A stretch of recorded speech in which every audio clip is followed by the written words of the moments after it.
How did this sassy, overdramatic little kid turn into this heartless and almost grown-ass man? Well, let's find out. That's right, today we'll be recapping the entire story of Young Sheldon. So without further ado, let's dive in. You may know Young Sheldon's narrator, adult Sheldon Cooper, from the hit sitcom The Big Bang Theory. After 10 successful seasons of the original show, creator Chuck Lorre decided to milk the incredibly tall tale of his most iconic character in 2017, taking us through the life of a young Sheldon Cooper, an incredibly gifted kid living in fictional 1989 Medford, Texas. So let's get into it. In episode 1, young Sheldon is having a blast playing by himself. Apparently, when your IQ is off the charts, playing with model trains all alone just seems to do it for you. Later at the dinner table, we meet Sheldon's semi-stereotypical Southern family, the Coopers. At its head is high school football coach George Sr. and highly devoted Baptist mama bear Mary Cooper. And down the line are Sheldon's not-so-bright siblings, kinda charming George Jr., aka Georgie, and Sheldon's insanely witty twin sister Missy. Of course, like all incredibly religious households, Mary leads the family in prayer, but Sheldon is an equally devoted atheist and germaphobe, refusing to touch his family without mittens, so it's clear one of these is not like the others. Plus, with 9-year-old Sheldon about to start high school soon, the Coopers are in for a treat. At least Sheldon won't have to interact with his chicken-loving neighbor Billy Sparks anymore, at least on weekdays.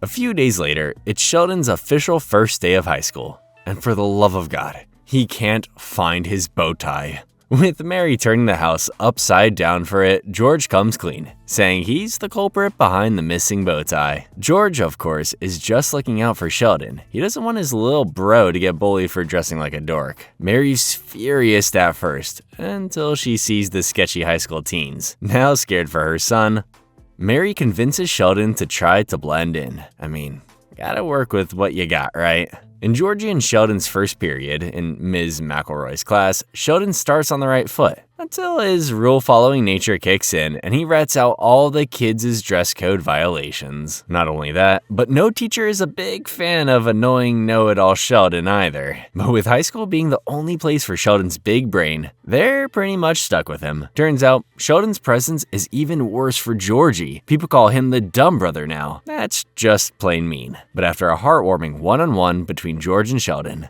about blending in and not giving people trouble, things seem like they're gonna work out, for now. In episode 2, Mary's concerned that Sheldon's turning out to be a bit of a loner in school. And even though he actually doesn't care, Missy convinces Sheldon to do something about it. Not for himself, but to make Mary happy. That's actually kind of adorable. The next day, Sheldon's determined to make friends, but mainly by using an outdated 1936 self-help book. Yep, and after several failed attempts at making friends, this book from 1936 proves to be pretty damn useless.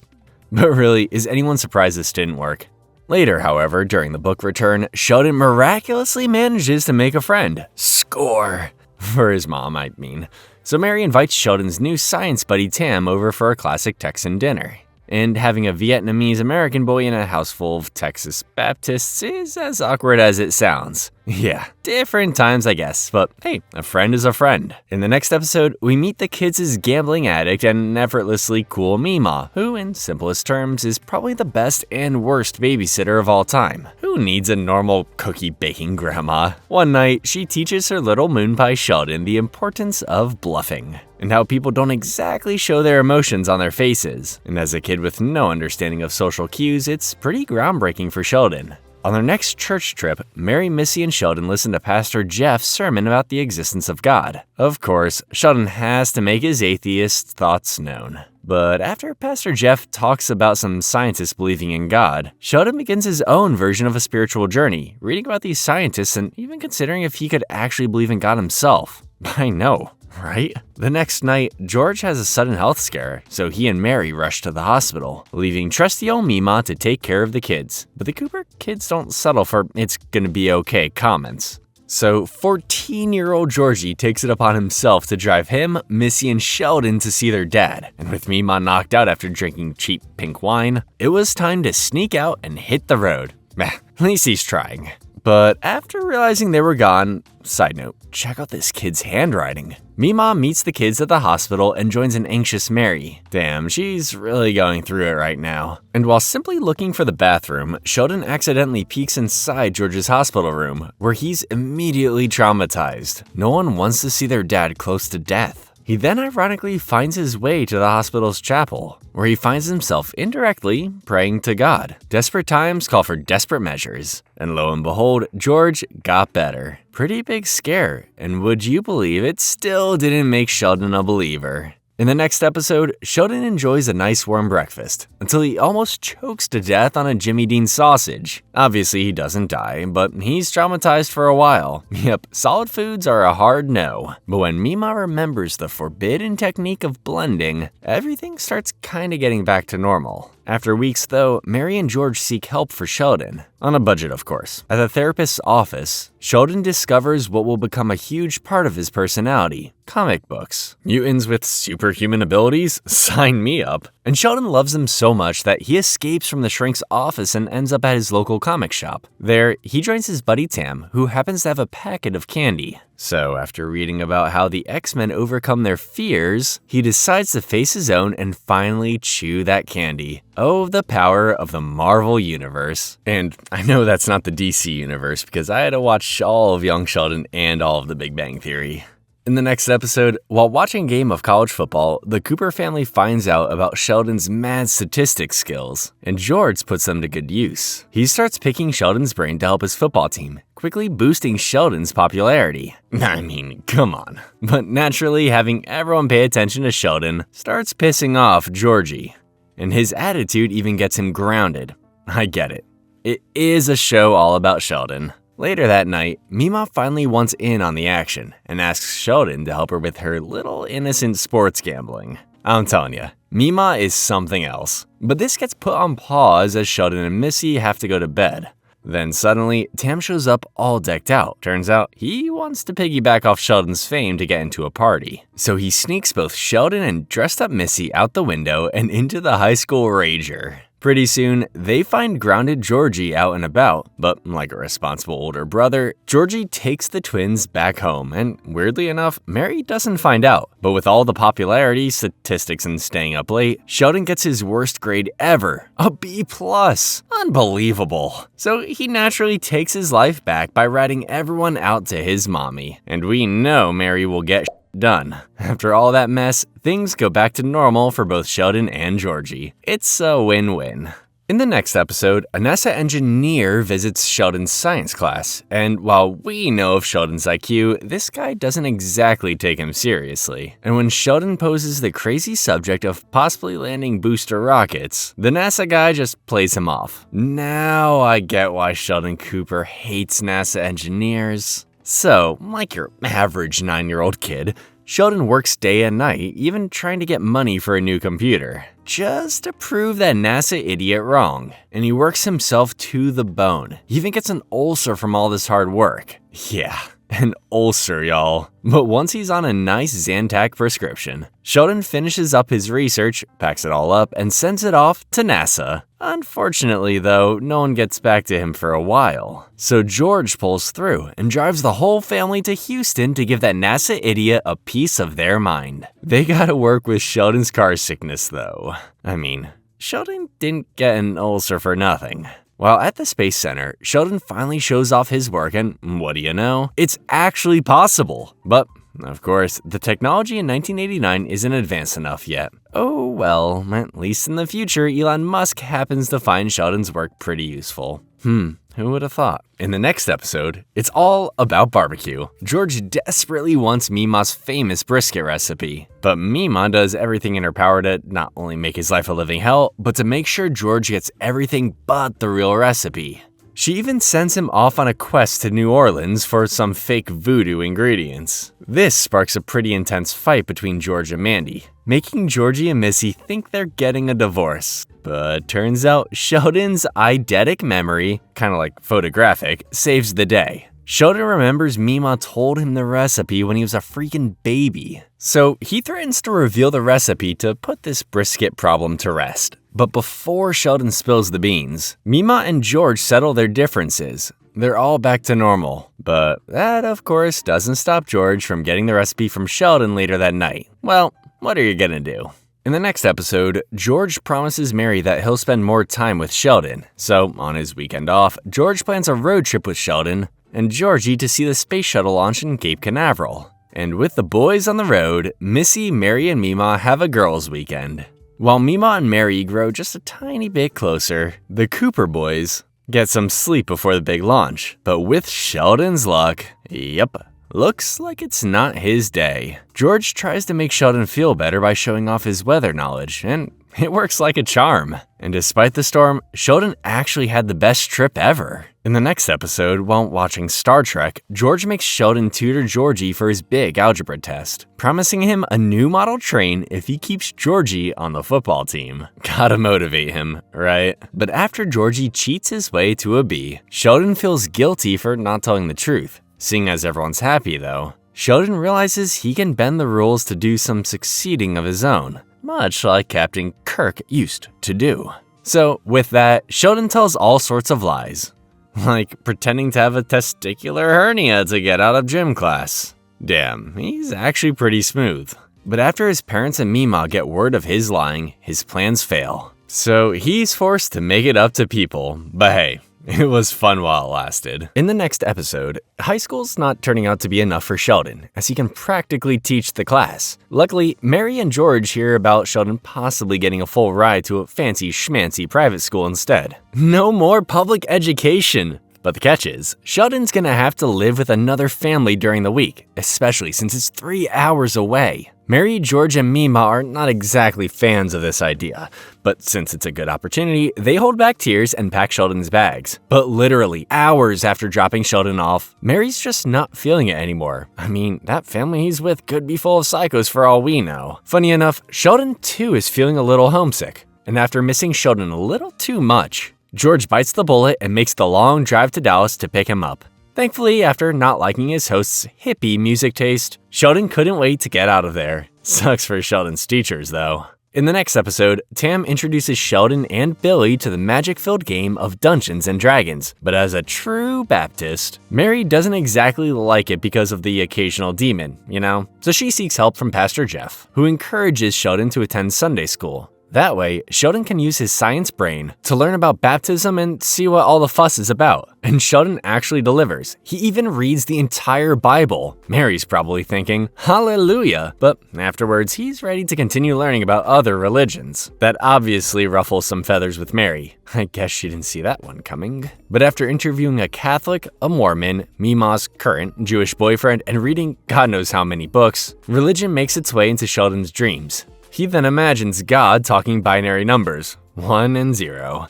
Think of it as a spiritual awakening of sorts. So after such a cool-ass dream, Sheldon officially decides his preferred religion, which is mathology. His own invention, of course. But it doesn't seem to take off, unfortunately. In the next episode, while on a trip to his favorite store, Radio Shack, Sheldon falls in love with the latest computer model. Pretty snazzy for the time, let me tell ya. After mentioning the computer to Mima and George, Mary considers buying it, saying she can dig into her savings. This sparks yet another fight between George and Mary. Apparently, George wasn't aware of Mary's hidden stash. So after a long fight about finances, Mary packs up Missy and Sheldon and takes off to Mima's across the street. Meanwhile, Georgie decides to stay at home with George, but it's clearly not going so well as they suck at cooking.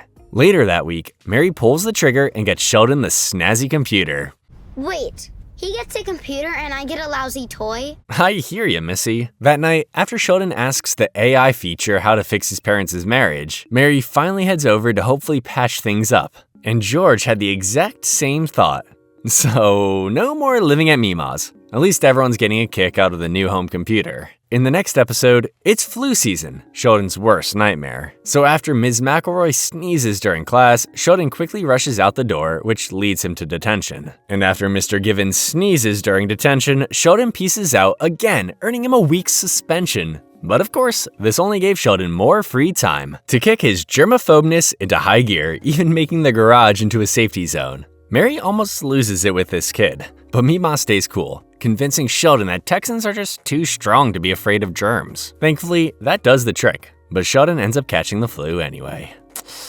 Sucks. But at least Mary gets to sing him Soft Kitty Warm Kitty to make him feel better. A Sheldon Cooper staple. In the next episode, after meeting Pastor Jeff's suspiciously hot wife, Mary scores the secretary job at the church, meaning she'd have to trust Sheldon and Missy to stay home alone after school, but just for a couple of hours. And after prepping everything down to a T, Sheldon and Missy feel pretty okay. They're easily scared though, but who can blame them? But later, Sheldon is dramatically impaled by a splinter. So Missy has no other choice than to step up. And since they can't find the tweezers, Missy sees no other option than to resort to the barbaric needle method. Thankfully, she remembers that the famous Hasbro game operation has a pretty handy set of tweezers. With them, Missy saves the day. They'll surely be okay next time. Maybe. In the next episode, Sheldon and Tam catch sight of a geology-loving girl named Libby, and pretty soon, Sheldon and Libby kick it off. She even starts calling the Cooper house and everything. Looks like Sheldon's got a girlfriend. Libby teaches Sheldon all the cool rocks geology has to offer. Don't come after me, okay? I don't know about geology. Libby even invites Sheldon and Tam to see a movie at Houston's Science Museum and see the geology exhibit. Mary is hesitant to let Sheldon go, but after Sheldon angrily cleans the hell out of the house, Mary agrees to let him go, as long as she can meet this girl. But while Mary interviews Libby, Sheldon learns that Libby just sees him as a kid rather than an equal. Oof. It's at this moment that Sheldon finally realizes that, despite being very smart, he's still only seen as a kid. I mean, he's still only 9 years old to be fair. And the next day, Sheldon swears off geology for good. Plus, Tam f***s up the friendship by making a pass at Libby. Oh well. In the next episode, Sheldon, with his groundbreaking solution to killer asteroids, loses the science fair to a run-of-the-mill Frizzy hair machine. I know! A crazy turn of events. This turns Sheldon into a bit of a rebel, thinking no one cares for real science. Fair. So after visiting a shrink, Sheldon decides to explore the complete opposite career, acting. Yup, I couldn't believe it myself. But turns out, he's actually really good at acting. He even makes the lead in the school's production of the award-winning musical, drumroll please, Annie. You can imagine what's going through his very southern parents' heads right now. But maybe it'll work out. It's going pretty well, until Sheldon gets a panic attack on opening night, and even though his acting teacher Mr. Lundy tries to snap him out of it, it's no use. Pretty memorable opening night though. In the next episode, Sheldon is being bullied on his way home, and he tries everything from learning Jiu-Jitsu to making himself a bubble wrap suit. But when Georgie finds out that his bully is none other than two-faced angel Bobby Sparks, Billy's little sister, things take a bit of a turn. To fix the situation, the parents get involved, and it gets ugly, sorta. Mary sends George to fix it, but Herschel, Billy and Bobby's dad, can't believe his little girl would do such a thing. Classic, just look at her face. And literally hours later, two-faced Bobby bullies Sheldon again, on his own turf. So Mary takes matters into her own hands with Bobby's mean-ass mom, Brenda. No wonder Bobby's a freaking bully. Brenda just says Sheldon should just grow a pair and calls it a day. These moms won't be getting along anytime soon. Later, Herschel and George get to talking and find a middle ground over a couple of beers. Bobby's definitely a two-faced bully and Sheldon needs to be stronger. At least they agree on something. In the next episode, Mary goes ballistic over Sheldon's comic books, especially after seeing Dr. Manhattan's blue ass. So, like all overprotective mothers, she officially bans comic books from her home. This obviously doesn't go well with Sheldon, as he demands to be treated like an adult. So Mary teaches him a lesson by actually letting Sheldon be a quote-unquote adult. He pulls through, doing everything from making his own dinner to tucking himself in. He's resourceful, I'll give him that.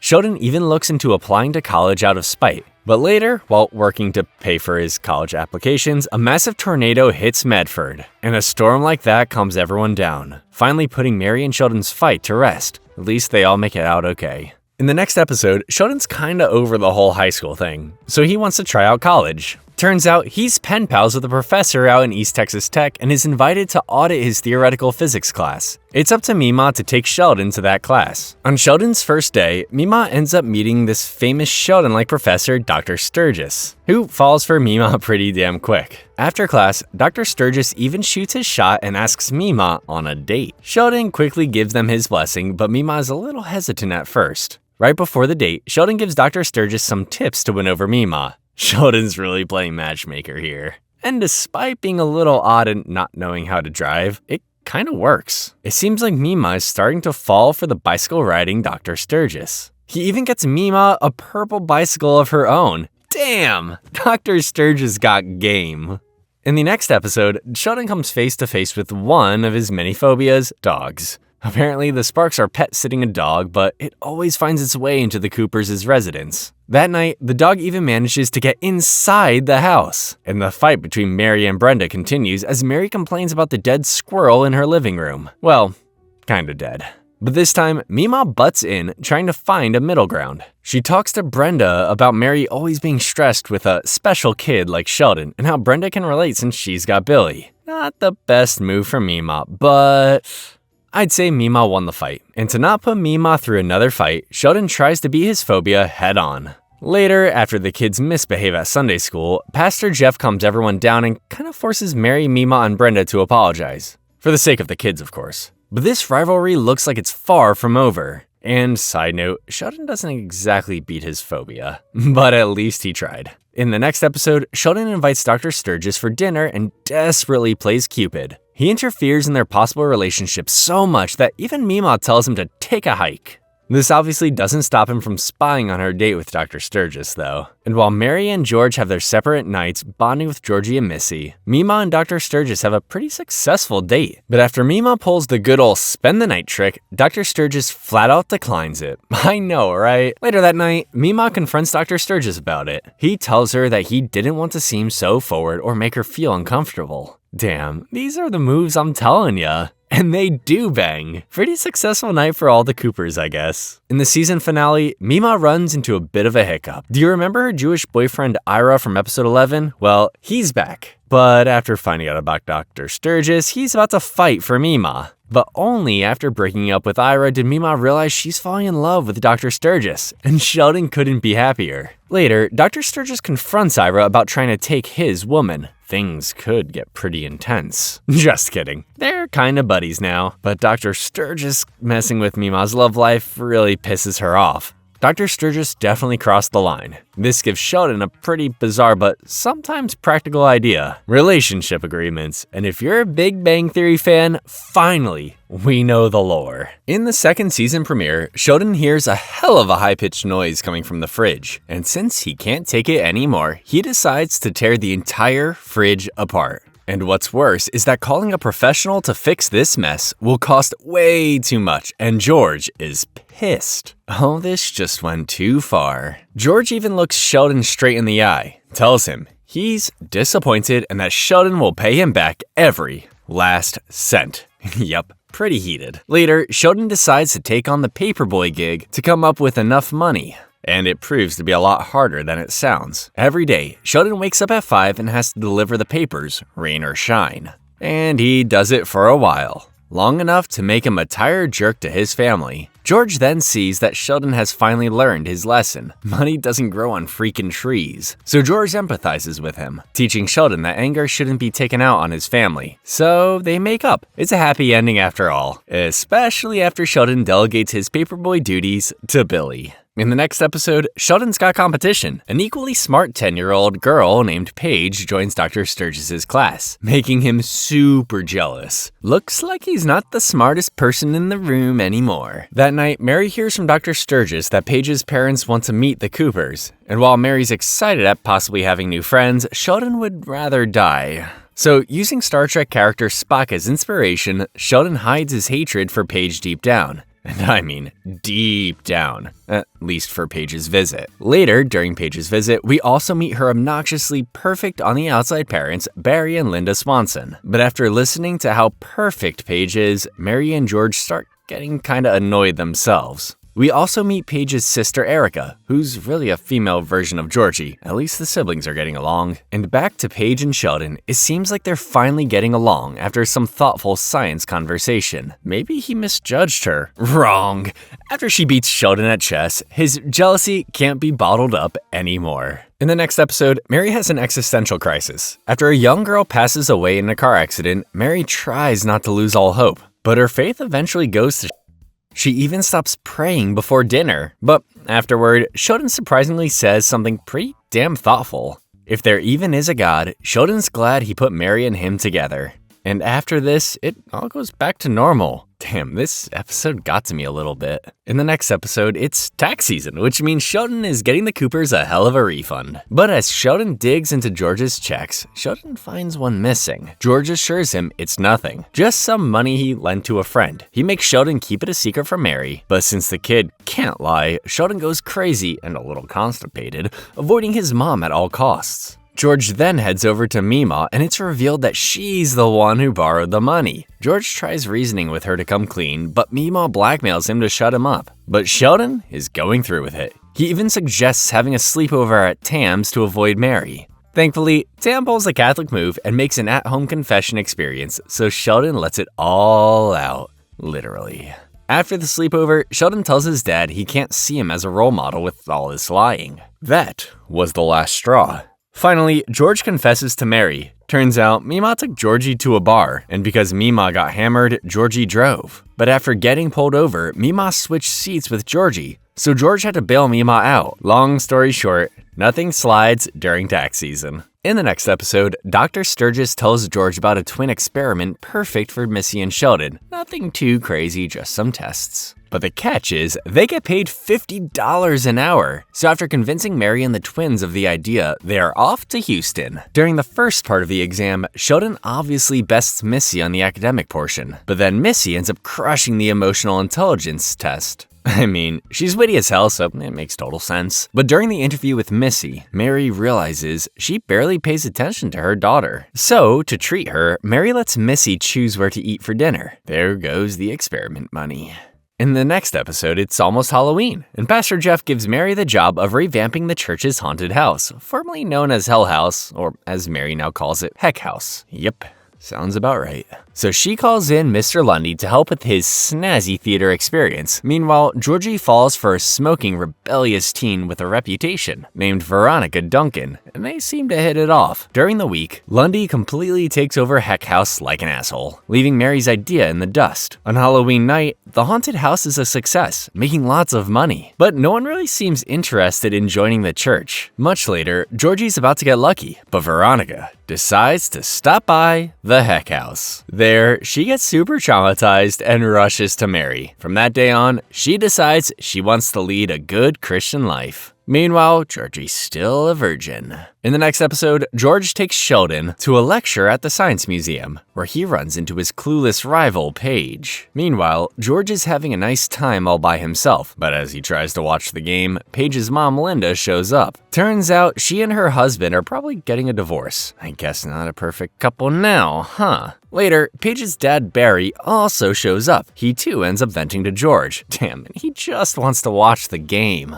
Back at the museum, after walking out on the lecture, Paige convinces Sheldon to sneak into an exhibit. They get to talking, and she even mentions knowing about her parents' imminent divorce. That's rough, kid. But it looks like Sheldon and Paige are finally bonding. At least a little bit. In the next episode, while Sheldon discovers his love of video games with his Mima, George and Georgie, wow, try saying that 5 times fast, head over to Herschel's car shop. There, George realizes his oldest and kind of dumbass son is actually a pretty decent mechanic. So much so that Herschel offers him a part-time job. But when it starts interfering with Georgie's football practice, George isn't happy anymore. But Georgie makes it clear that he actually hates football. It's hard to like something when you're not really good at it, you know? This causes a bit of a rift between him and George. But after Herschel opens George's eyes about Georgie's freakish talent for fixing tires, he's actually pretty impressed. He's a very specific type of genius, I guess. In the next episode, Sheldon is forced to take a psychology elective and is told to observe his family dynamics during the Thanksgiving break. And the assignment couldn't have come at a better time. George gets a job offer at the University of Tulsa, all the way in Oklahoma, but Mary hates the idea. George tries to get the kids on his side, while Mary convinces Mima to be on hers, and Dr. Sturgis is just kinda there. This leads to a crazy argument between Mary and George. But what else is new? Sheldon even predicts George would buy something hella expensive to prove a point. Yep. Saw that one coming. The next day, George shows up to the job interview, but his family is not happy about it, especially Sheldon. He hates the idea of moving. After the interview, though, George decides to turn down the job, saying he doesn't want to move to Oklahoma anymore. But I think you and I know it was more to make his family happy. Pretty good dad. In the next episode, Sheldon and Missy run into Paige, and the girls instantly become friends. Missy invites Paige over for a sleepover, but when Sheldon complains about them being immature, Paige tells him about a study that proved kids who skipped over their childhood are more likely to become A-class weirdos. So to fix this, Sheldon finally takes on being a child. Later, Sheldon finds toys and pranks that could help him out. If you know, you know. This makes him pretty annoying, but oh well. In the next episode, as Sheldon takes on the challenge of making Missy smarter, Veronica makes a return and joins Mary's Bible study. Horn Dog Georgie, on the other hand, takes advantage and pretends to be a devout Christian to impress her. And Mary smells his nonsense from a mile away. Later, after countless tries, Sheldon does the unthinkable to make Missy learn. He threatens Missy's favorite Cabbage Patch doll. Meanwhile, Georgie takes his Christian thing way too far and gets baptized with Veronica. In other words, the Cooper boys really royally f*** up. Sheldon ruins the doll's hair and Georgie, well, kisses Veronica in the middle of the baptism. Holy that took guts. But they both get what they deserve. A matching set of black eyes. In the next episode, Sheldon gets a pretty serious tummy ache. Yes, that's a medical term. And because Sheldon's over-dramatic fear of diseases, no one believes it's anything more than gas. But that night, it turns into a whole medical emergency as he needs his gallbladder removed. Damn, I bet everyone's feeling pretty guilty right about now. Thankfully, Sheldon's surgery went okay, but he drives the entire hospital crazy. That's to be expected. When Sheldon gets a roommate with a hole in his heart, though, Sheldon actually becomes a nice person, but only for a little while, obviously, and after everything, the Coopers realize they really missed Sheldon. Well, who would have thought? In the next episode, Georgie patches things up with Veronica, but the poor guy gets friend-zoned. Damn. That's gotta hurt. And at Mima's place, Dr. Sturgis invites her to a party full of scientists. Mima doesn't really want to go since she'll be the only quote-unquote normal person there, but Dr. Sturgis convinces her it'll be okay. Later, Georgie writes Veronica an actual, meaningful love letter. And it's got some heart, let me tell ya. The kid fell hard. But when Georgie works up the courage to give it to her, an asshole jock not only steals it, but reads it to the entire school. Oof. It's officially the end of the world for him. Later that night, Mima tries to blend into the smart people party. She even pulls some Sheldon factoids from out of nowhere. I guess she was actually listening. But when a smart-ass colleague, Dr. Linkletter, tries to pull the moves on Mima, Dr. Sturgis comes to the rescue. Something tells me we're gonna see this scumbag again. In the next episode, we meet Tommy Clarkson, a much taller bully who's threatening Georgie after he flirted with his girlfriend. But when Tommy meets Sheldon, he actually gets a liking for the little guy. And at Missy's school, it's picture day. But after Missy shows up with a crap ton of makeup, her teachers call up Mary. This can't be good. Meanwhile, Tommy kind of becomes friends with Sheldon, so Sheldon becomes untouchable at school. Even Georgie can't mess with him. Especially when it comes to TV privileges. Damn, Sheldon's got them eating out of the palm of his hand. Later, after Missy wishes she had a different mom, Mary tells her to stay with Mima for the night. This leads to Mima to reveal something very important about Mary. Turns out, Mary was a pretty big rebel back in the day herself. But after Missy got sick as a newborn, Mary promised God she'd be fully devoted to him if Missy got better. Now I get it. That afternoon, with his new confidence, Sheldon stands up to a pretty damn big bully. I mean, look how tall this kid is. But by doing this, he accidentally gets Tommy involved in a fight with this new guy. Yikes. Looks like there's no way out for Tommy. Sheldon then feels awful about this whole thing and finally decides to help. So, during the fight, Sheldon bites the bullet and slingshots a rock into the bully's forehead. Gosh darn, pretty brave, huh? But unfortunately, the bully gets revenge by locking poor Sheldon inside a locker. Oh well. In the next episode, Sheldon gets a 95. Yeah, you heard me, 95. So as you might have guessed, Sheldon's pissed. So he tries explaining his correct answer to Dr. Sturgis, but Dr. Sturgis just won't budge. Holy, these nerds are getting heated. Later, Sturgis finally admits that Sheldon's actually right. He just felt bad that someone so young like Sheldon managed to prove him wrong. An old versus young thing. But Dr. Sturgis teaches Sheldon that it's not the end of the world to be wrong, and Sheldon fully agrees. Yeah, something tells me he didn't learn squat. In the next episode, the bread in Sheldon's PB&J tastes a little funny. Apparently, a big-ass company bought out the little one making the Cooper's bread. So Sheldon does everything in his power power to stand up to corporate America, taking signatures, calling TV reporters, you name it. That's until he gets caught supporting a form of communism on Channel 7. Yep, probably not the best idea, especially in Texas. To not lose his job because of Sheldon's sudden political ideas, George and the rest of the Coopers start acting super duper American. George even goes on the news to fix everything, all because of a PB&J. In the next episode, Mary fears she might be pregnant and seeks help from Mima. I know, right? So they look for a pregnancy test ASAP. They try to keep it a secret, but the gossip spreads like wildfire. Meanwhile, Sheldon wants to be more like his hero Albert Einstein. He tries everything from learning the violin to becoming Jewish. Trying is the key word here. Later, Mary confirms she is pregnant, and of course, George freaks out about the money. He even asks his boss for a raise. Thankfully, that raise came through, and Sheldon gets some common sense from a pretty wise rabbi. The rabbi even tells Sheldon not to copy his idol. He should always strive to be himself. And much later, unfortunately, Mary suffers a miscarriage. Yep. The pregnancy news definitely took a very sudden turn. George then consoles Mary, saying it'll all be okay. I mean, that's the best one can do. In the next episode, Sheldon gets a perfect score on his PSAT exam. This was obviously bound to happen, but this perfect score manages to get the attention of several colleges. And since it's possible that Sheldon will get a full-ride scholarship from them, George wants to milk this opportunity as soon as he can. But Mary doesn't think Sheldon's ready for it, especially the ones out of state. So the Coopers decide to give Sheldon's college experience a trial run.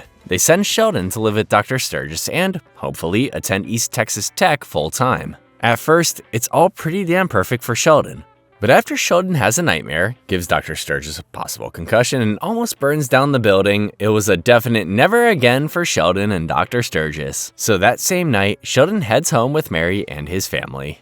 In the next episode, Sheldon decides to do something crazy. Run for class president, but only so he can give the science department more money. He then meets the favorite to win, the popular and bitchy cheerleader Nell Kavanaugh, and when she starts spreading rumors about Sheldon, Missy promises to dig up some dirt from Nell's little sister. Later that week, right before the election, Sheldon's phobia of public speaking starts getting to him.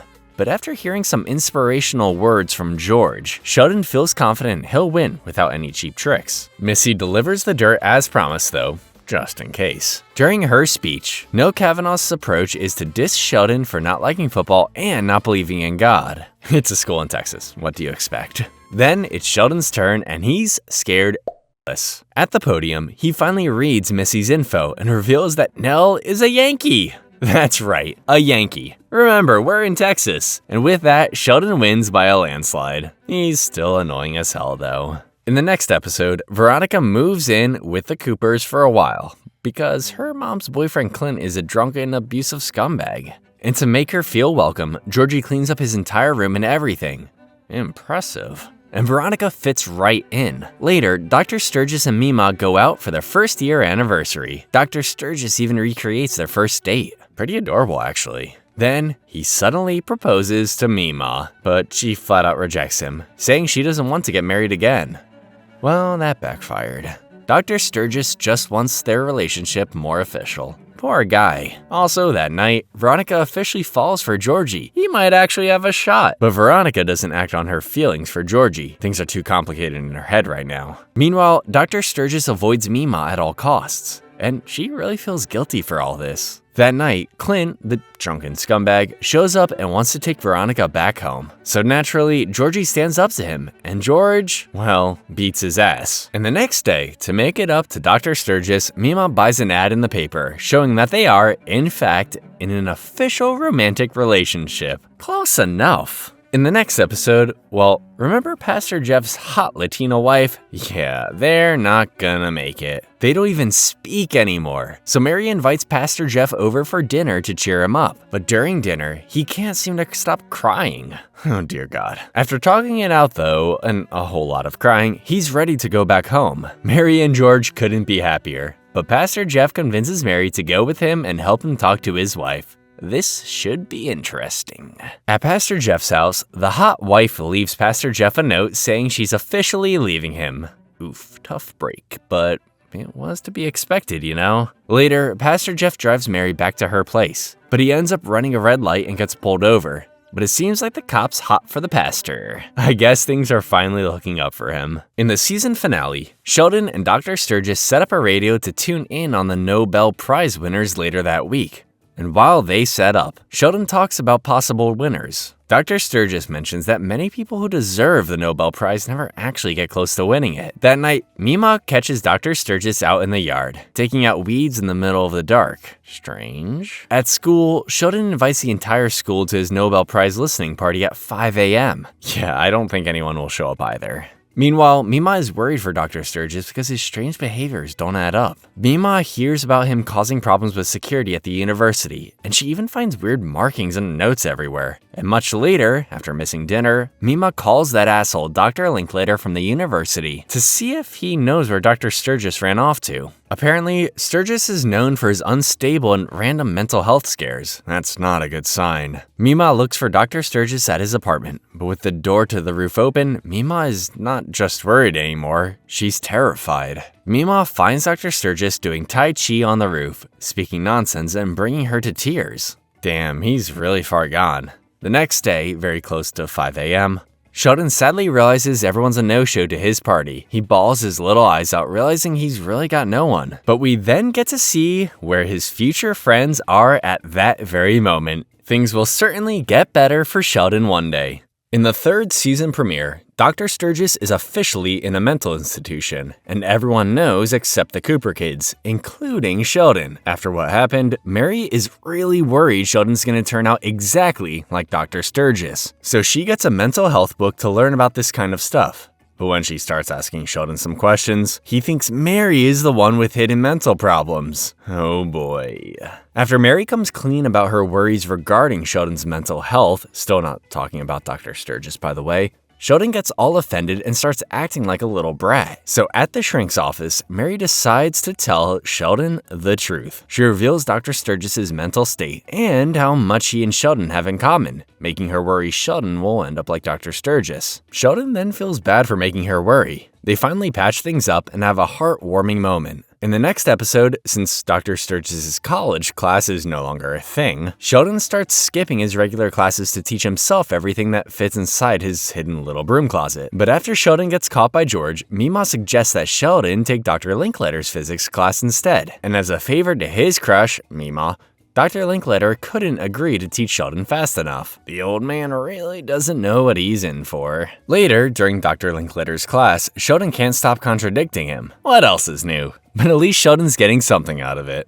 Maybe. In the next episode, Dr. Linklater is still going after Mima, so he invites her and Sheldon to dinner and a lecture. Sheldon's clueless about Linklater just using him to get to Mima. But when Mima refuses to take him to the lecture, Sheldon acts like a little brat and calls Mima selfish. Mima spotted me on the bottom! I don't know how he didn't earn that earlier. Later, after also back-talking to George and Mandy, Sheldon gets grounded. But he sneaks out, leaving his location in Morse code. Because of course he does. Sheldon then takes a bus to visit Dr. Sturgis. There, he yaps to a grumpy old lady about the whole thing, and that Dr. Sturgis is the only one who gets him. But after the old lady tells Sheldon that he was the only one who was selfish, Sheldon finally feels a little guilty. For once. In the next episode, Sheldon goes crazy over a complicated science problem. But after almost chewing his entire hand off, Mary and Mima encourage him to take a break. And after trying everything from aerobics to even Mima's bingo night, Sheldon settles on the complete opposite of science books: fantasy novels. The Lord of the Rings, to be exact. Meanwhile, Missy wants to learn baseball for a boy, but she really wants to start enjoying the game. Unfortunately, The Lord of the Rings also screws Sheldon's brain with all those weird timelines. And after an even weirder nightmare, Sheldon realizes the stress of physics is way better than stressing over J.R.R. Tolkien's strange decisions. Now, I can't speak for physics, but as a Lord of the Rings fan, I get it. In the next episode, Dr. Sturgis is out of the mental hospital, so he's officially invited back to the Cooper family dinners. But it's definitely more than a little awkward. That night, out of nowhere, Dr. Sturgis breaks up with Mima, saying he doesn't want to hurt her again with another mental health scare. So, out of spite, she calls up Ira right in front of him, and Dr. Sturgis is all for it. Wow, he really wants her to move on. The next day, Sheldon convinces Mary to invite Dr. Sturgis again. And seeing as he's really the only one who gets the kid, she agrees. But to make things less awkward, Mary forces George to take Dr. Sturgis out for a beer. There, they have a bit of a strange bonding session. They're not gonna become best friends, but it's the thought that counts. And much later, Mima realizes on her date with Ira that she's still hung up on Dr. Sturgis. Yeah, I don't know how she'll get over this guy anytime soon. That's inconceivable! In the next episode, the church is hosting a carnival, and Missy uses her baseball skills to dunk Pastor Jeff nonstop. Meanwhile, Mima stays at home, being super depressed after her breakup with Dr. Sturgis. And I mean, hella depressed. She barely moves and mostly drinks. She's really going through it. After the carnival, Missy convinces George to take her out to the baseball tryouts. But with the jerk baseball coach Dale Ballard saying girls can't play baseball, Mima focuses all her anger on this asshole and confronts him. And after telling off that baseball coach, Missy finally shows off her skills and makes the team. Plus, Mima scores a date with that jerk baseball coach. And fun fact, but the actor that played Dale Ballard, Nelson, actually was the main character in the TV show Coach. So him playing the coach again was kind of a nod to those TV nerds like myself. In the next episode, it's Missy's first day as part of the baseball team, and while George drops her off, Dale invites him out for a beer. You know, to start off on the right foot, especially since things are going very well between Dale and Mima. Meanwhile, at Radio Shack, Sheldon buys a modem to help him join an internet physics bulletin board and shares his annoying bright work. But after a random person on the internet says Sheldon's work is wrong, well, he gets a little pissed. Later at school, Missy wears her baseball uniform proudly, but some bitchy preteens start making fun of her. Damn, I didn't think Missy could get bullied like that. Then, at the high school, a girl flirts with Georgie in the middle of the hall, making Veronica jealous. Georgie approaches Veronica to see if it's alright to ask that other girl out, and just like that, I think him and Veronica will probably never be a thing. Later that day, while George and Dale actually get along at the bar, Missy tells Mary she wants to quit baseball. But after getting a call from judgy and nosy Brenda saying Missy shouldn't be playing baseball, Mary demands that Missy stick to this baseball thing and prove everyone wrong. The next day, at Missy's first baseball game, the scumbag pitcher throws some fast ones and messes up her batting. So Missy, naturally, kicks his ass. Holy Missy's definitely got one hell of an arm. And back at home, Sheldon gets that random internet person to admit defeat. It's a win for everybody. In the next episode, Dr. Sturgis tells George some exciting news. Apparently, East Texas Tech wants Sheldon to enroll full-time. And to sweeten the deal, they want to hire George as football coach. That way, he can take care of Sheldon no problem. Later, Georgie meets with Dale at his sporting goods store, but a simple trip for some weights turns into a job opportunity for Georgie. Looks like money's on the horizon for everybody. The next day, George meets with the high school principal, Tom Peterson, about possibly leaving the school. Peterson tries to convince George to stay by giving him anything he wants since Sheldon's high grades help the school get way more funding. So George gets all big-headed and says he'll think about it. And at dinner, now that Georgie's making more money, he's starting to be a bit of an independent asshole, pissing off Mary. It also doesn't help that all George can think about is money. Oh, greed. The next day, Peterson and the other teachers make George and Sheldon's high school experience a freaking dream. Damn, I don't think anyone's wanted Sheldon that badly before. But later that afternoon, Mary's going up the wall with this whole sinful greed thing and takes away anything even remotely close to quote-unquote evil. Now the entire family's pissed. But Mary then reveals to Mima how she actually feels about all this greed and money. Apparently, Mary's afraid that George's new job offer and money will force Sheldon to go to college way too soon. In other words, Mary's not ready for her baby to grow up. Fair.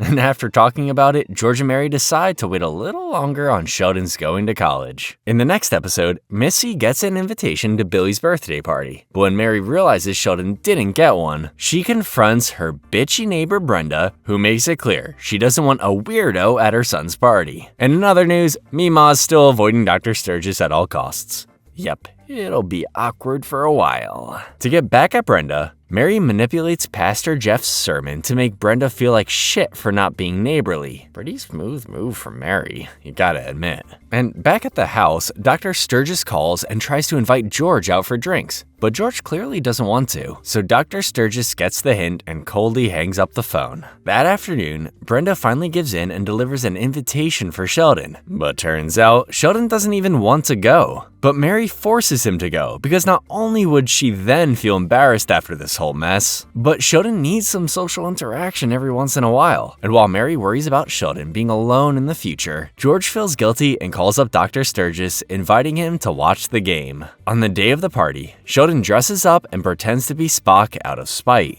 Yeah, he really isn't helping his case, but at least he showed up. Sheldon then heads to Spark's chicken coop and, surprisingly, plays a bit with Billy. Looks like weirdos will always find each other. Later, Mima notices Dr. Sturgis's bike parked outside, so she heads on over to third wheel the game with him and George, and back at the party, Mary and Brenda reach a bit of a breakthrough as they relate to having oddball kids. Hopefully it'll last, but who knows. In the next episode, Sheldon is forced to take a state swimming test, and among his many phobias, a germ-filled swimming pool just happens to be one of them. Meanwhile, Mima and Dr. Sturgis try staying friends by going out to lunch. And Mima makes it clear she doesn't want to involve Dale into this, with Dr. Sturgis being her ex and all. But of course, that goes straight out the window when Dr. Sturgis goes and spies on Dale at the sporting goods store. They have a hell of an awkward interaction, but when Georgie recognizes Dr. Sturgis decides it's time to come clean to Mima. Oh, he's in for it now. After having a nightmare on the day of the swimming test, Sheldon fakes being sick with the help of expert fakers Georgie and Missy. Also that morning, Mima happens to get a giant-ass cookie as an apology from Dr. Sturgis, and funny enough,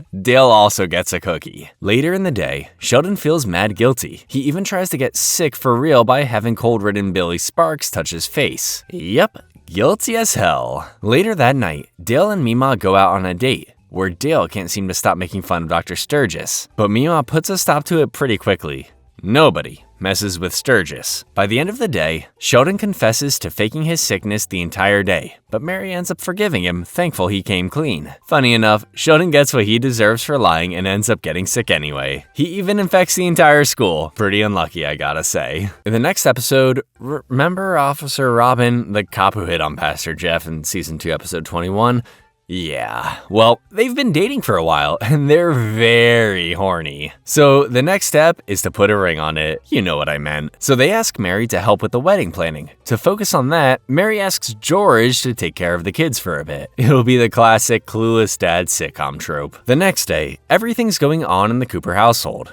Missy finds out that one of Billy's chickens is gonna get eaten, so she tries coming up with a plan to save her. Meanwhile, Sheldon wants to recover a Star Trek episode Georgie accidentally taped over. But as he's figuring that out, he finds out that Missy put the freaking chicken inside his closet, and this scares the hell out of Sheldon, of course. And when George shows up with fried chicken for lunch, Missy goes ballistic, taking the fried chicken and locking herself in the bathroom. Kids, right? George then calls up Mima for backup, but when Georgie arrives with a girl and locks his bedroom door, Mima and George divide and conquer, but they clearly don't do a good enough job. After Missy ends up flushing and clogging the toilet with a fried chicken leg, George tries to give Georgie the talk, but the man can barely get a word out, and back to Sheldon, he apparently invited a random guy over from the internet. Pretty safe, huh? Since this guy apparently had a copy of his missing Star Trek episode, it was a no-brainer to invite him. But hey, at least everyone survived. Plus, Pastor Jeff finally gets married. Yep, and they're still as horny as ever. In the next episode, Mary finds out that Paige's parents have finally gotten a divorce, so she invites Paige over to spend the day with Missy and Sheldon. It'll be a long day for the kid. Meanwhile, Georgie's been keeping up the little brat routine since getting a job. He makes it clear to George he doesn't need to do chores since he's got a job of his own. Classic teenage behavior. When Paige arrives, we see her going through her rebellious teenage phase. She even dyed her hair pink to match the look. And later, since Paige gets away with whatever she wants after the divorce, she tricks Mary into letting her, Missy, and Sheldon go to the mall. I gotta give it to her, she's still a smart kid. Later, George and his coworker Coach Wilkins go golfing on their time off. There, George rants about his issues with Georgie, but Coach Wilkins seems to have a different perspective. He suggests that George is being a little too hard on Georgie and he should just be proud of his son. At the mall, Paige pulls the typical 90s kid rebellious moves. She sneaks into Hot Topic and steals body glitter. I know, right? And to apologize, George decides to take Coach Wilkins' advice and drives Georgie and him out to eat. But after Georgie complains about literally everything, George can't take it anymore. So naturally, he kicks Georgie out of the car and makes his selfish ass walk home. After finally making it back to the house though, Georgie runs into Mima. There, she finally makes Georgie realize that he's been a complete jerk to his dad. Well, I'm glad someone finally told him. Lastly, using advice from Dr. Sturgis, Sheldon opens the floor for Paige to talk about how she's feeling after the divorce. But since Sheldon can't do much to help, he offers her a hot beverage instead. Another future Sheldon Cooper staple. In the next episode, Dale invites George and Georgie out on an all-boys fishing trip, but George remembers that he already made plans with Dr. Sturgis. But before he can cancel on Dale, Dale convinces George to bring Dr. Sturgis too. This alerts Mima, so she warns clueless Dr. Sturgis about the kind of guy Dale is. And after seeing the camping gnome getup Dr. Sturgis brings along, Dale's got pretty decent ammo for the entire trip. As expected, Dale and Dr. Sturgis don't get along so well, especially after Dr. Sturgis's weird pig brain-based fish bait works like a charm. While Dale can't catch Zip, you can see Dale's jealousy of Dr. Sturgis from a mile away. You know, your typical male ego. And by nightfall, Dr. Sturgis can't take it anymore and decides to dip out of the trip. Dale just had to be a big old bully, huh? In the next episode, Georgie wants to get rich quick and thinks getting platinum from gravel is the way to do it. You know, from catalytic converters. Yeah, I don't know, I'm not that smart. Meanwhile, Missy's going through a baseball slump and is batting like crap. So Mary encourages her to pray a little. Who knows, maybe it'll help. Later, Georgie convinces Sheldon to help him out with his little get-rich-quick scheme by convincing him it's just another science experiment, and Missy's praying is actually working. Mary couldn't be prouder. She even gifts Missy her childhood cross, but when Mary realizes Missy's only using God and her new lucky cross to grant wishes for her and the other players, well, she's thrown for a loop. Meanwhile, after Georgie and Sheldon almost burn the school down with their little experiment, Mary takes away Missy's cross. Mary then feels disappointed that her own family won't take her belief seriously, and damn, that must be awful for Mary. In the next episode, while Mima watches Missy's baseball practice, she runs into Dale's ex-wife, June. But June's not out for blood. June's just inviting Mima out for some drinks. And of course, when Dale finds out, he doesn't think it's a good idea. I mean, what kind of ex-husband lets his ex-wife talk to his current girlfriend? Later at the bar, June and Mima are actually having a pretty damn good time when all of a sudden, Dr. Sturgis pops up out of nowhere. He goes over to say hi and turns out he's become quite popular at the bar. People sometimes even rub his head for sports luck. How does that guy do it? The next day, Dr. Sturgis, with the hesitant permission of Mima, hits up June to see if she'll go out with him, but she kindly declines the offer. Dr. Sturgis then admits he's still not over Mima, but June assures him Dale is bound to screw something up, so she tells Dr. Sturgis to hang tight. In the next episode, Sheldon reads that Stephen Hawking is giving a lecture over at Caltech, all the way in Pasadena, California. Sheldon's so excited, he even interrupts his dad taking a shower, but that's to be expected. After coming out of the bathroom though, George straight up tells Sheldon they just can't pay for a trip right now, and Sheldon can't help but complain about it. But Missy just tells him to get over it, especially since he gets everything he wants all the freaking time. I hear you, Missy. Later, Mary accidentally listens in on Georgie's conversation with his current crush, Jonna Owens. Apparently, Jonna wants to invite Georgie to her place since her parents are out of town. Sneaky. And because Georgie says yes to it, Mary's all worked up. So that night, Mary tries questioning Georgie to see if he'll tell the truth about his trip to Jonna's. But after they get caught red-handed, Georgie for lying and Mary for spying, they get into a bit of a fight. Later, Sheldon brings great news from the university. East Texas Tech is willing to pay for their Pasadena trip just to keep Sheldon enrolled. Lucky bastard. And just like that, Sheldon and George's trip is on. The next day, Georgie is still pissed at Mary for always questioning him, so Mary confesses that she's like that because she doesn't want him to make the same mistakes she and George made when they were young. You know, shotgun wedding. So that gets everyone to settle down. Meanwhile, on the plane, Sheldon becomes terrified of it taking off, so George steps into his good dad shoes and calms him down. They eventually make it to Pasadena, where we get to see the future stomping grounds of adult Sheldon. In the next episode, Dr. Sturgis lets Sheldon look at his first physics paper in years, and the kid's so excited he even starts reading it in the car despite his car sickness. Meanwhile, Georgie has a hell of an awkward date with Jonna after running into Veronica. Oof, try getting out of that one. And back to the physics paper, Sheldon catches a pretty big mistake on it, but he just helps Dr. Sturgis fix it. And I thought Sheldon didn't like to collaborate. After getting all the edits in, Dr. Sturgis excitedly shows it off to Sheldon. But after finding out Sheldon won't get any credit for it, Sheldon starts a plagiarism war with Dr. Sturgis. He even goes as far as tattling on him to Dr. Linkletter. And while Georgie's feelings for Veronica keep resurfacing, Sheldon's problems, on the other hand, are just beginning. After hearing about Sheldon's meeting with Dr. Linkletter, Dr. Sturgis calls Sheldon, and he's pissed. How could Sheldon accuse him of freaking plagiarism? And with this betrayal, Dr. Sturgis makes the tough choice and kicks Sheldon out of his physics class. Oh boy. In the next episode, Mary makes Sheldon take a break from college after his fight with Dr. Sturgis, saying he's too immature for it. I mean, I agree. Meanwhile, the lonely school librarian, Ms. Hutchins, gets demolished during a football game after George cowardly steps out of the way. So to make it up to her, and to make sure he doesn't go to hell, George and the Coopers take care of her for a little bit. While Miss Hutchins stays over, Georgie stays over at Mima's and mentions having doubts about being with Jonna. Mima encourages him to play the field while he's not married, but dumbass Georgie says Dale gave him the exact same advice. This makes Mima doubt what kind of relationship she's in, especially after Georgie mentions that Dale still talks to June. Much later, as Mima becomes quote-unquote official with Dale, Georgie stupidly suggests an open relationship with Jonna. This just pisses her off, making her storm out of the truck out of spite. Hey, he may be stupid, but he's no asshole. And finally, funny enough, Ms. Hutchins makes Sheldon realize he should just apologize to Dr. Sturgis for being such a jerk.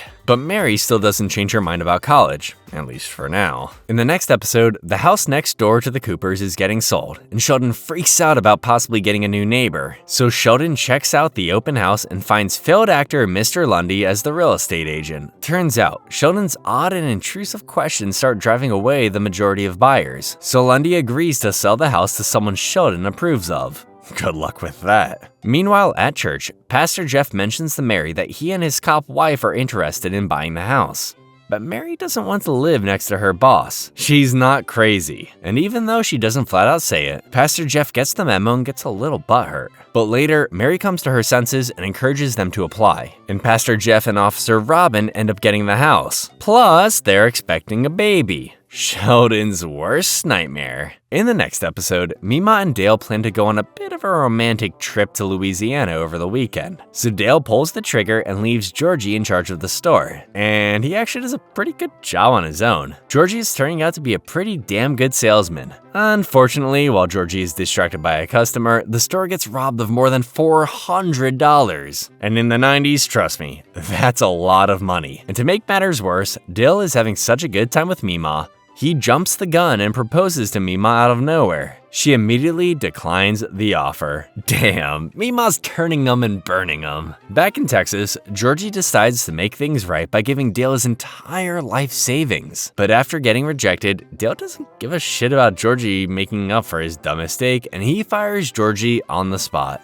In the next episode, Sheldon tries to make the classic spaghetti and hot dogs dinner to prove he's an adult, but he accidentally lets one little hot dog piece roll underneath the fridge. Been there. To get it out, he needs a flashlight from Mary's nightstand. There, he finds a letter from Caltech University saying they want to enroll him full time. So Sheldon confronts Mary about this and tattles to George, who apparently never knew about the letter. This leads to a gnarly fight, and I mean gnarly. And when Mary reveals she had even more hidden college letters, well, this is the last straw for George. And surprisingly, Sheldon, who typically loves his mom more than anything, sides with his dad. She fucked up. Sheldon and George then plan to get Mary on board by making a persuasive and legit documentary, saying how it's a good idea for Sheldon to go to college despite being 11. And in the documentary, Sheldon gives in to the whole too young for out-of-state college thing and suggests being full-time at East Texas Tech instead. It's a win for everyone. All his teachers and even Dr. Sturgis assure Mary that Sheldon will be in good hands. And with that, Sheldon's approved to go to college. All that thanks to the little hot dog. In the season 4 premiere, Mary, George, and Sheldon are officially told that Sheldon's got all the credits to graduate, and because he's graduating early, that means he's valedictorian. Maybe a major accomplishment for some, but for Sheldon, it's just another day. That's until Sheldon randomly loses his personal safety goggles and freaks out. Later at Mima's, Dale goes over to apologize and promises to change. He even gets her purple flowers. Aww. And with that, they're back together. Meanwhile at school, Sheldon goes everywhere searching for his famous goggles. But when he runs into George, demanding to be driven back home for them, George hits Sheldon with the truth. George asks if Sheldon plans on acting like this in college. Oof. Burned. And at Dale's store, Dale hires back Georgie and even gives Georgie his making up for the robbery money back. Wow, he really meant that changing thing. That night at Dale and Mima's date, Dale even goes without alcohol and asks Mima if he can attend church with her. This old man's committed. The next day, Channel 7 News wants to do a story on Sheldon, being the youngest valedictorian and all. But mid-interview, Sheldon breaks down, saying he's too young and terrified to go to college. Yikes, it's finally getting to him. That night, Missy drops some major wisdom on Sheldon about moving forward. Damn, and she's only graduating from elementary school. On graduation day, Sheldon dedicates his speech to Missy. Pretty sweet, not gonna lie. And after both twins have graduated, the Coopers party it up, ready for the next chapter in their life. In the next episode, Sheldon gets his dream job volunteering at the amazing train museum. Hey, whatever floats his boat. And while Missy and George drive over to her baseball game, Georgie heads off to work, leaving Mary to enjoy her childless day off. On the road, after stopping for a bathroom break, Missy discovers she's a woman now. You know what I mean. And of course, George freaks out. As he figures that out, back at the house, Mary is watching none other than the R-rated Patrick Swayze classic Roadhouse. And Georgie catches his pure Christian mother red-handed. Meanwhile, at the train museum, Sheldon's being a certified nuisance by over-explaining every little thing about trains. Yep, told ya. Meanwhile, after Georgie gets the needed feminine products for Missy, with the help of a woman of course, Sheldon gets fired from the train museum. It was bound to happen, who are we kidding? And even though Mima tries teaching him that over-explaining is annoying as hell, Sheldon doesn't get the message. Guess you can't get that out of him. Mary also bonds with Georgie over her guilty pleasure for R-rated action movies. It definitely makes her a lot more interesting if you ask me. But after George points out that Georgie has a bit of a resemblance to Patrick Swayze, well, that pretty much buries her guilty pleasure. In the next episode, Sheldon calculates how he's gonna make it across campus once enrolled at East Texas Tech, and because sweating isn't an option, Sheldon takes on bike riding without training wheels, like a real adult. But when a Sparks chicken knocks him over, Sheldon gets a small fracture in his arm, so naturally, he needs constant help from his mommy. Yep, you heard right. But after having a freaky-ass dream and Missy hitting him with common sense, Sheldon realizes he doesn't need his mommy every time he's sick or hurt. So after finally coming to that realization and getting his crap together, Sheldon takes on bicycle training again, and he gets the hang of it pretty quickly. Of course, getting chased by a dog is pretty effective trial by fire. In the next episode, after Sheldon's summer stamp camp extravaganza falls through, Sheldon's forced to attend Bible camp. There, he meets up with still rebellious Paige, who, after going through her parents' divorce, is also not so excited about being there. Back at the Cooper house, Georgie pulls a pretty dumb move, and instead of getting a regular car, he buys a sus-as-hell motel on wheels. So, like a sane parent, George threatens to kick Georgie out of the house if he doesn't return it. But Georgie's kinda dumb,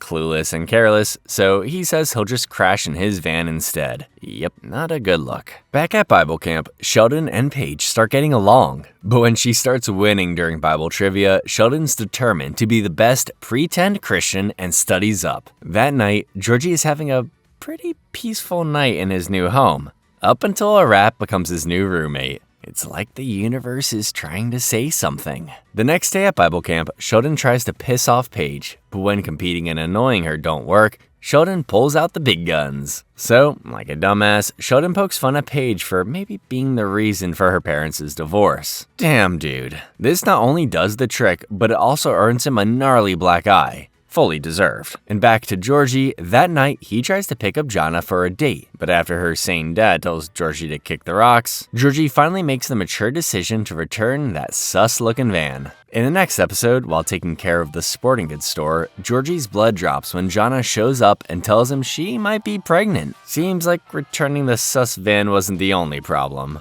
Meanwhile, Mary and George take off to his coaching conference. Meemaw and Dale take care of Sheldon and Missy. And after Sheldon's D&D group cancels on him, new and improved Goody Two-Shoes Dale offers to play instead. Well, this should be good. Meanwhile, after getting a pregnancy test, Georgie waits the longest 10 minutes ever as he sees his life pass before his eyes. But after the test comes back negative, Georgie and Jonna are good. Oof, that was a close one. Later, Sheldon leads the group through the D&D campaign.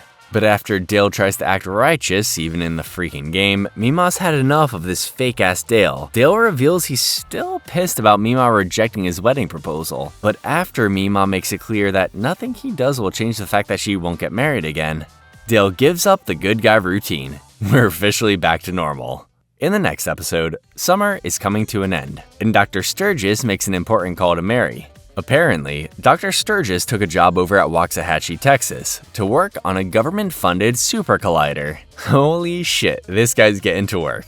But this means he won't be Sheldon's professor anymore. Turns out, Sheldon's pretty okay with that, but Meemaw, on the other hand, is a little butthurt that her supposed friend didn't tell her anything about this. Damn, I know they're not dating, but I thought they were pretty close. Right before Sheldon's orientation, Sheldon makes it clear he doesn't want his mommy there, claiming he can handle everything on his own. While Mary waits for Sheldon though, one of Sheldon's old physics classmates invites her around campus. At least someone's living the good life because things couldn't get worse for Sheldon. Not only does he run late for his ID picture, but he gets a massive red slushy stain and a lovely bee sting on his head. Plus, he rips his pants trying to get his zipper up. An orientation to remember. Back at Meemaw's house, she finally receives a heartwarming handwritten letter from Dr. Sturgis, telling her about the job details, and that he still does and will always care about her. At least these two are ending things on a good note. In the next episode, summer's officially over, meaning school is just about to start. And while Sheldon enters his first day of college, Missy's starting her first day of middle school. One could argue equally as exciting. Later at the university, Sheldon is confused by all the professors. Dr. Linkletter shows that he knows literally crap about kids, buying Sheldon a random bubble-making bear toy. And during Sheldon's philosophy class, free-spirited Professor Erickson poses crazy philosophical questions, like, are people even real, or are we all just butterflies? Oh, gotta love philosophy. Meanwhile, at the Cooper house, Mary and Brenda surprisingly bond over their kids. They don't see much of a future with either Billy and Sheldon's popularity, but Missy's a different story. And they want that girl to get as far as prom queen. Knowing Missy, it's gonna happen for sure. Later, at the end of the school day, Sheldon decides to drop his stupid philosophy class. But when Professor Erickson continues to mess with his head, Sheldon's too frustrated to even do anything about it. So that night, Sheldon locks in, reading everything about philosophy to see if he can prove that barefoot-loving Professor Erickson wrong. That night, after Mary and Brenda officially solidify their friendship by being members of Team Missy, Sheldon has a crazy layered dream that drains his ever-so-complicated soul. But this seems to drain him a little too much. That's what he gets for coming after a philosophy expert. In the next episode, Sheldon's will to live is down in the dumps. Not even his parents or Dr. Sturgis can get him out of bed. That's until Meemaw uses Sheldon's biggest fear, chickens. Meemaw decides to visit this so-called philosophy professor. Meanwhile, at the high school, George confronts Georgie for skipping class because if this goes on, Georgie could lose his spot on the football team. But Georgie doesn't seem to give a rat's ass about football. Back at college, Dr. Linkletter has to deal with Sheldon's nonsensical existential crisis, and as Mima tries convincing Professor Erickson to talk Sheldon out of this whole mess, Dr. Linkletter also joins in to complain. But Professor Erickson does such a good job at getting Sheldon out of the slump, Sheldon decides to quit physics altogether and commit to philosophy. Crazy, huh? George and Georgie, on the other hand, get into a pretty big fight about what Georgie finds important, and we find out it's not football. Georgie even pulls the "at least I like my job" argument. Yeesh, George definitely took that to heart. The next day, Sheldon meets with Dr. Linkletter to officially withdraw from physics. Wow. Never thought I'd say that. Sheldon's so carefree, he starts playing with that old bubble-making bear from the last episode while being lectured by Linkletter. But after pondering over the complex science behind a perfect-looking bubble, Sheldon snaps out of it. Took him long enough. In the next episode, Sheldon and George meet with the university's president, President Hagemeyer. She convinces Sheldon to have dinner with a big money donor for the sake of the college. But obviously, Sheldon doesn't want to talk to a big shot who knows nothing about science. Meanwhile, Dale is also doing some convincing, as he talks Mima into attending his son's wedding. I mean, bringing your girlfriend to your son's wedding doesn't seem like such a good idea. But after confirming it's okay with good old June, Mima accepts the invite. Later, George finally talks Sheldon into attending the rich guy's dinner, but Sheldon's got to work on his social skills first. Don't want to insult big money. And the night of the big dinner is also the night of the big wedding, and when June shows up with a much younger date, things are gonna get interesting. Dale just bullies the poor guy like it's nothing. And back to Sheldon, Sheldon's head is about to explode after this rich guy tries talking science with him. Wrong science, mind you. Oh boy. Much later, Mima apologizes to June about Dale being such a hard ass. But turns out, June only brought that guy to piss off Dale. Damn, well, there goes Mima and June's possible friendship. And back at dinner, Sheldon can't take it anymore and drops some truth on that rich guy. Sheldon says people are too afraid to contradict him because he's got major bucks. I mean, someone had to say it, and you'd think the rich guy would take offense to that, but he actually appreciates it. So, in the end, the school got the money, George got compensated with football tickets, and Sheldon got a fancy schmancy anti-static desk chair from that rich guy's company. Everyone wins. In the next episode, Sheldon wants to be Dr. Linkletter's lab assistant, but Linkletter is not about to give that job to a kid. But of course, Sheldon doesn't give up that easily. He tries everything from peer pressure to bribery to even calling in the middle of the night. And all that hard work pays off. Sheldon gets the job. But after he realizes that being a lab assistant is kinda crappy work, he quits. But when George hears about Sheldon quitting, he makes Sheldon realize that being a man of his word is important.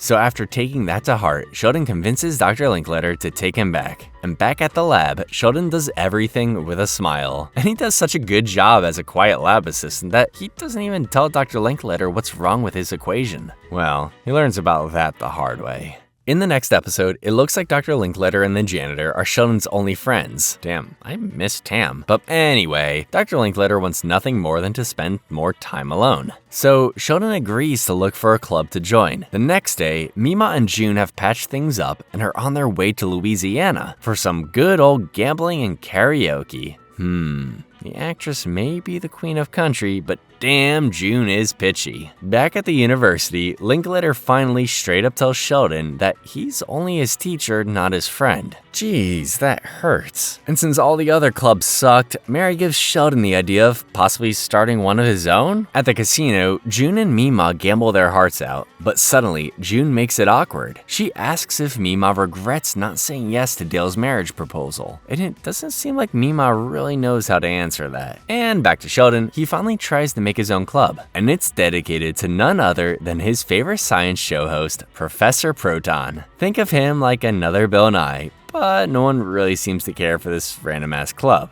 However, after a random guy desperately needs to read in Sheldon's club space, Sheldon allows it and decides to rename his group to the Read in Silence Club. A win is a win. In the next episode, Dr. Linkletter finally asks 11-year-old Sheldon to help out with his solar neutrino detector. And that morning, Mary also catches Brenda and Pastor Jeff sharing a friendly morning walk. I sense some jealousy here. Later that day, Mary tries talking Pastor Jeff into letting her join his morning walks with Brenda, but he clearly doesn't get the hint. At the lab, Linklater and Sheldon try to solve a problem I can't even begin to fully understand. But after needing a net to make their experiment work, Linklater begs Mima to help with her crochet skills. It's about time Mima got into science. And at dinner, Missy spills the tea on Brenda. Missy thinks Brenda is all buddy-buddy with Pastor Jeff because of possible problems with Billy. So Mary calls up Brenda to let her know she's available if Brenda needs anything. Yep. I think Brenda smelled that nosy call a mile away. That night, Mima's inspired to crochet like there's no tomorrow. She even imagines herself as a Nobel Prize winner. Later that day, Mary goes over to apologize to Brenda, and this time, she really means the whole "I'm here if you want to talk" thing. So Brenda opens up and reveals that her husband Herschel moved out. This is some serious gossip. Back at the lab, Linklater and Sheldon finally try out Mima's crochet net for their experiment, and it works. But unfortunately, it's just a measly little prototype. Coming close to the Nobel Prize will take way longer than the years Mima's got left. So that's the end of Mima's love for science. In the next episode, Sheldon and Mima get into a car accident. Don't worry though, it's not too bad and everyone's good, thankfully. But Mima's car is wrecked, so Mary says she'll take Sheldon to school the next day and leave it to Missy to turn a traumatic event into something she can use to manipulate her teachers. Classic Missy. The next day, Sheldon's definitely traumatized and refuses to get into the car, and since Mary can't force him, she just leaves him at home. But Sheldon obviously doesn't want to miss school, so he calls and asks Dr. Linklater if he can do his lecture over the phone. And after Linklater refuses to make Sheldon's life easier, Sheldon takes some inspo from Missy and hits up President Hagemeyer for little favor. Later, Sheldon gets even more favors out of Hagemeyer, from setting up a new phone line to even getting his groceries. I guess we can call it DoorDash from the 90s. But later, Mary's pissed at Hagemeyer for stepping out of line, saying that just because Sheldon's the pride and joy of the physics department, it doesn't mean they can feed into his delusions. You tell her, Mary. And the next day, Mary figures out that a car game is just what Sheldon needs to get back into the car. We'll leave it to Sheldon to turn it into a low-key, annoying element naming game. In the next episode, the Coopers receive a dreaded letter from the IRS. Yikes. Apparently, Sheldon did the unthinkable, a mistake. But thankfully, they only owe a couple of bucks. Sheldon begs his dad to let him sort it out, but George tells him to drop it, and he means it. But if we know Sheldon, that's easier said than done. The next morning, Sheldon decides to take matters into his own hands. He hides George's check before mailing it out, giving Sheldon enough time to call the IRS himself to sort things out. And the IRS guy is actually pretty impressed, but after Sheldon pisses him off, George gets a lovely letter saying he's being audited. He then yells at Sheldon for being selfish and irresponsible, risking money the family just doesn't have. But after an accountant reiterates how impressive Sheldon's work is, George trusts Sheldon to go head-to-head with that IRS guy. At the audit, the tax battle is long, but Sheldon is cooking. But after the IRS asshole catches him on Sheldon technically being a paid tax professional that hasn't presented his personal income, Sheldon's confidence gets demolished. But after a quick football-style pep talk, Sheldon is ready to tear that IRS guy a new one. And after Sheldon's victory, the Coopers are good to go. Oof. That was close. In the next episode, Sheldon desperately wants a new computer game, but Mary says no, since it's so damn expensive. Later, Mary visits Brenda, who's had it rough after her husband left. So, to get her out of the slump, Mary invites Brenda on a fun night out. I don't know if I'd put the words merry and fun in the same sentence, but we'll see. The next day, Tam gifts Sheldon a bootleg version of the expensive-ass Railroad computer game. But little did he know that the game was infected with a dreaded virus. Oh boy. That night, Mary puts George in charge of babysitting Billy and Sheldon, and as she joins Mary and Mima out for drinks. But back at the house, George is holding a poker night. Best babysitter ever. But after seeing Billy all alone in the living room, Coach Wilkins and George invite him over for poker night. Then it happens. The virus takes over Sheldon's computer. While Sheldon calls tech support, at the bar, Brenda mentions her problems with Herschel started with simple bickering. which freaks Mary out. What about her and George's bickering? Could they have the same problems? And as Billy's having a nice time, getting advice and support from the grown-ups, Sheldon realizes he left his backup drive connected to his computer during the virus attack, meaning everything is corrupted. Damn. Sheldon finally comes out and complains to George, all angry, and as Billy makes one of his usual innocent remarks, Sheldon drills him. Geez, Sheldon.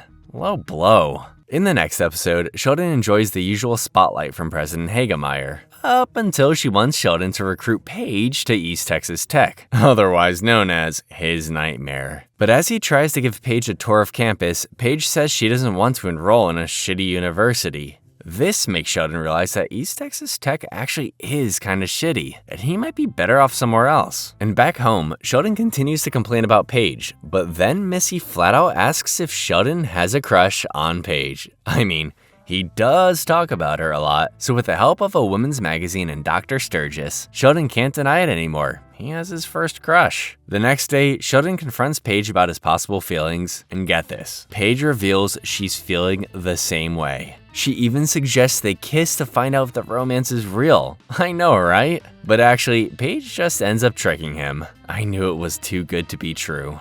In the next episode, Mima gets a surprise visit from Dr. Sturgis. Turns out, he got fired. Apparently mentioning the possibility of a black hole during a super collider interview is frowned upon. And because of all this, Dr. Sturgis also reveals wanting to hold off on science for a while. So instead of calling up the university, Dr. Sturgis just gets a job on his own. He's officially a bag boy at the local grocery store. Yeah, not exactly a step up. While seeing him at the grocery store though, Mary invites Dr. Sturgis for dinner, like the good old days. And at dinner, the family talks about what would actually happen if a black hole was ever even created. We see everything from a depressing end of the world to just alternate realities. Crazy, huh? But I can't imagine a world with two Sheldons, I gotta be honest. But all this talk about alternate realities makes Dr. Sturgis realize he really wishes he were still with Mima. Poor guy. In the season finale, things hit the fan as Pastor Jeff and Officer Robin officially have a newborn. So, to spend time with him, he leaves Mary and the ancient church receptionist Smokey Peg in charge of the church. And back at the Cooper house, all hell breaks loose when Missy goes through her first ever round of boy problems. She's been dumped hard. Later, George tries to settle Missy down, but he couldn't know less about preteen girls, so his efforts backfire, leading to a fight between him and Mima. And at the church, Mary tries to take charge, but Peg claims Mary just wants to seem better than everyone. Damn, that was a little harsh. Meanwhile, Sheldon annoyingly picks a fight with Missy about her attitude, so Missy rips up Sheldon's Professor Proton poster. Jeez, this triggers yet another fight, but this time it's between George and Mary, because she always has to do everything around the house. Things are heating up real quick, so Mary ends up grounding Missy and Sheldon runs over to Mima to rant.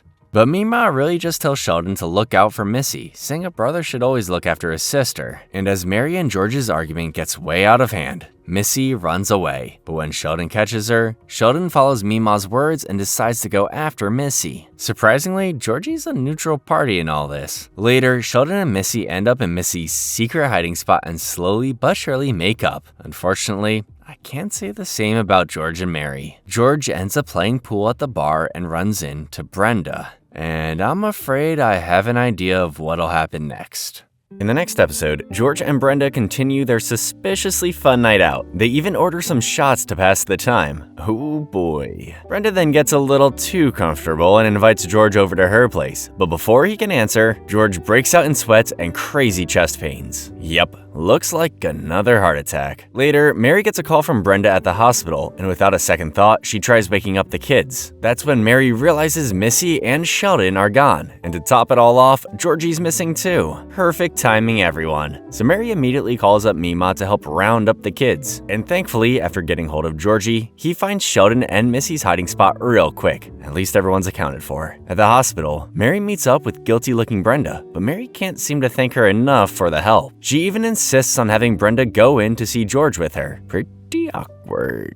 The next day, George is discharged from the hospital and heads home, but he's definitely still feeling guilty. Every little thing, from Sheldon wanting to be punished for running away to Pastor Jeff praying about George being a good husband, just reminds him of his possible fling with Brenda. Yikes. But George's guilt peaks after Missy apologizes for being a brat, revealing that her anger was all from her crappy, cheating boyfriend. Jesus, George, you gotta come clean. But instead, when Brenda wants to privately talk about what happened, George just pretends like nothing ever happened. Nice one, dude. For dinner, Mary wants to invite Brenda to thank her one last time, but Brenda just pretends to be sick. Still clueless though, Mary insists on dropping off some food for her, so obviously George offers to do the job. And later, after bringing Brenda a plate, George and Brenda finally talk about this whole mess. They agree that technically nothing happened. They only liked feeling special and being wanted by someone. That's all. So nothing to feel guilty about.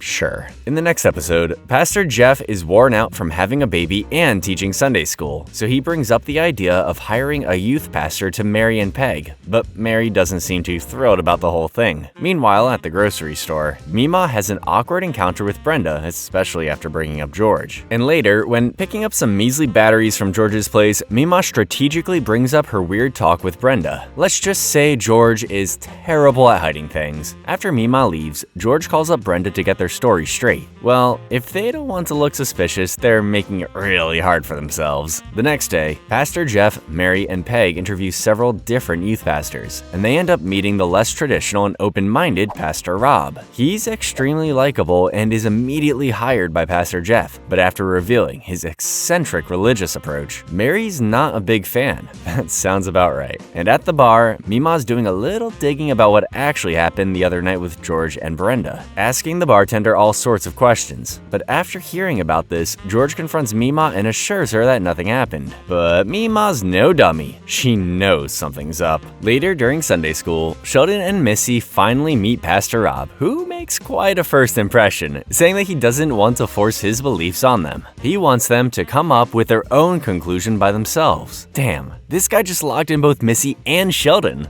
Impressive. And at the Sparks chicken coop, George and Brenda talk about Mima's snooping and decide to be more careful. They don't want any weird rumors spreading, but that might be easier said than done. In the next episode, Sheldon tries to convince Dr. Sturgis to return as a professor, but Dr. Sturgis seems to be actually pretty comfortable working as a bag boy. Who would have thought? Meanwhile, at the sporting goods store, Georgie asks Dale about his thoughts on school. Dale explains that he's actually a dropout, and this kind of piques Georgie's interest. Probably not for the best. Later at the university, Sheldon annoys Dr. Linkletter into helping him recruit Dr. Sturgis again. And seeing as Sheldon will probably leave him alone once Dr. Sturgis comes back, he agrees immediately. Dr. Linkletter then finds Dr. Sturgis at the grocery store. But as he tries talking him back into physics, Dr. Sturgis snaps Linkletter into reality by telling him the truth. Their entire physics career and research could potentially turn out to be useless. So what's the point of going back? This blows poor Dr. Linkletter's world, and it hits a little too hard.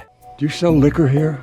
Much later at the principal's office, Principal Peterson confronts Georgie about constantly skipping school, but instead of fixing the problem, Georgie just drops out of high school, right then and there. Back home, this doesn't pan out so well. George is all pissed and kicks Georgie out of the house. Both Mary and George then go yell at Dale for giving Georgie this dropout idea in the first place. And while Mima doesn't care if Georgie quits school, Jana sure does, so she breaks up with Georgie, the dropout. This thing is not turning out so well, especially after Dale refuses to make Georgie a full-time employee. Dale is really not trying to piss off Mary and George anymore. Looks like Georgie's gotta figure it out. In the next episode, we realize how much of a gambling addict Mima is. Besides Louisiana, she goes and gambles out in the back room of a laundromat. As we see her collecting her cash, Mima learns that the owner is thinking of selling. Naturally, Mima wants in. Back at the Coopers, Georgie wants to join them for dinner, but George is still all mad about the dropping out of school thing. And with Mary not wanting to lose Georgie, Missy proposes that Georgie rent out the garage, leaving his old room just for her. Pretty good idea, actually. But of course, Sheldon's stubborn about changing things up. Later that night, Dale meets up with a cop friend of his. Dale's worried Mima will get caught in her obviously illegal gambling room, but his cop friend assures Dale the police will just look the other way. Phew, what a relief. And in the middle of the night, Missy convinces Sheldon that having his own space would be good. That way, he can have his trains and science equipment all to himself. And with that, the moving process begins. But after getting mad about losing a piece of his train set, Sheldon goes and complains to Georgie about this whole mess. Sheldon even starts picking fights with Missy. Yeah, he's not taking it so well. Plus, Mima's getting tired of the laundromat front, and right as she's about to finally enjoy the gambling room, Dale's cop friend shows up and screws everything up. Damn, she was so close. So, with the gambling room getting busted, Mima's now stuck with an actual laundromat. Sucks, but I bet she'll figure it out. Meanwhile, Sheldon struggles to sleep the first night without Missy, so she shares his room with him one last time. And later, they come up with a knocking machine and walkie-talkie system, so they can at least talk to each other at night. Looks like it's gonna work out great. In the next episode, Mary's out on a church trip with Pastor Jeff, so George tries to relax a little, up until Billy Sparks shows up, wondering if he can ask Missy out. This obviously takes George by surprise, and since he knows Missy won't like it, George convinces Billy to really think before doing that. Yep, good call. Meanwhile, at the university, Dr. Linkletter and Sheldon try to make progress on their research, but it's getting nowhere. And at the laundromat, Mima's seriously exhausted, so she asks Georgie for help. Yeah, this job looks crazy hard for only one person. Later, Sheldon asks George for a little advice. Sheldon wonders if adding Dr. Sturgis to his science research is a good idea. Remember, Dr. Sturgis is Dr. Linkletter's rival. George reminds him that they're all on the same team, so they shouldn't have a problem working together. Makes sense, actually. Gee, George is on a roll today. Back at the laundromat, Mima tries to convince Georgie to officially work for her, but no one wants to work in a dingy-ass place like this. She then shows Georgie the real reason she bought it, the gambling room. But even though he thinks it's cool, Georgie's still not interested. The next day, all of George's advice blows up in his face, as Dr. Sturgis starts a fight with Linkletter, and Billy embarrasses Missy by asking her out at school.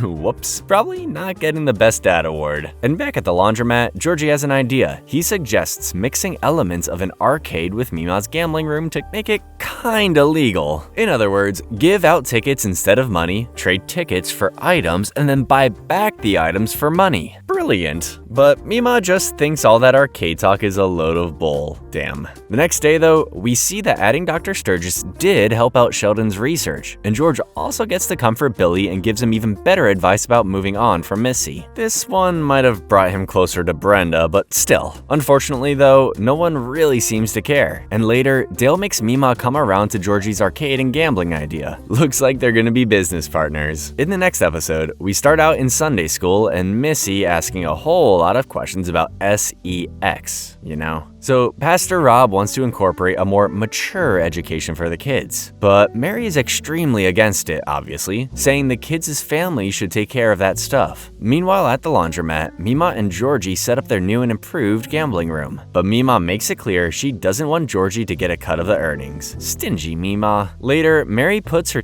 education approach to the test, or at least tries. Turns out Sheldon knows all about biology, and Missy just doesn't want to hear it from her mom. I get it, Missy. In the gambling room, Mima and Georgie try to educate their new customers about their arcade-type system. It'll take some getting used to, but they'll get it one day. And back to Sheldon, he meets with Dr. Sturgis at the grocery store, asking him, of all people, why it's uncomfortable to talk about sex. And to find out why, Dr. Sturgis kinda stupidly asks this socially awkward question to a random coworker, which obviously gets Dr. Sturgis flat out fired. Yeah, that sounds about right. Back at the church, Mary agrees to Pastor Rob's idea of teaching the kids about sex. But since neither of them really followed abstinence, they find it difficult to preach to a bunch of kids about it. But that night, her conversation with Pastor Rob turns into a spicy dream about Pastor Rob. Mary Cooper, I wanna you up. Ooh, scandalous. And as Mima refuses to give Georgie a small cut of the money, Pastor Jeff puts a stop to Pastor Rob's idea, seeing as parents are already complaining about it. Mary's saucy dream, though, is pretty tough to forget. And back to Mima, Dale's cop friend shows up and forces her to cough up 11% of her earnings to keep quiet. Damn, and she thought Georgie was asking for a lot. At the end of the day, Sheldon realizes how awkward the word sex can be, so he chooses to say a completely less awkward one, coitus. And if you know Sheldon, this is a classic. In the next episode, Sheldon takes his first engineering class, and boy is his stuffy bow tie wearing Professor Boucher tough. He doesn't like even a second of tardiness, and as a fellow rule follower, Sheldon is very excited. But after Professor Boucher constantly claims Sheldon's first assignment is done wrong with no help whatsoever,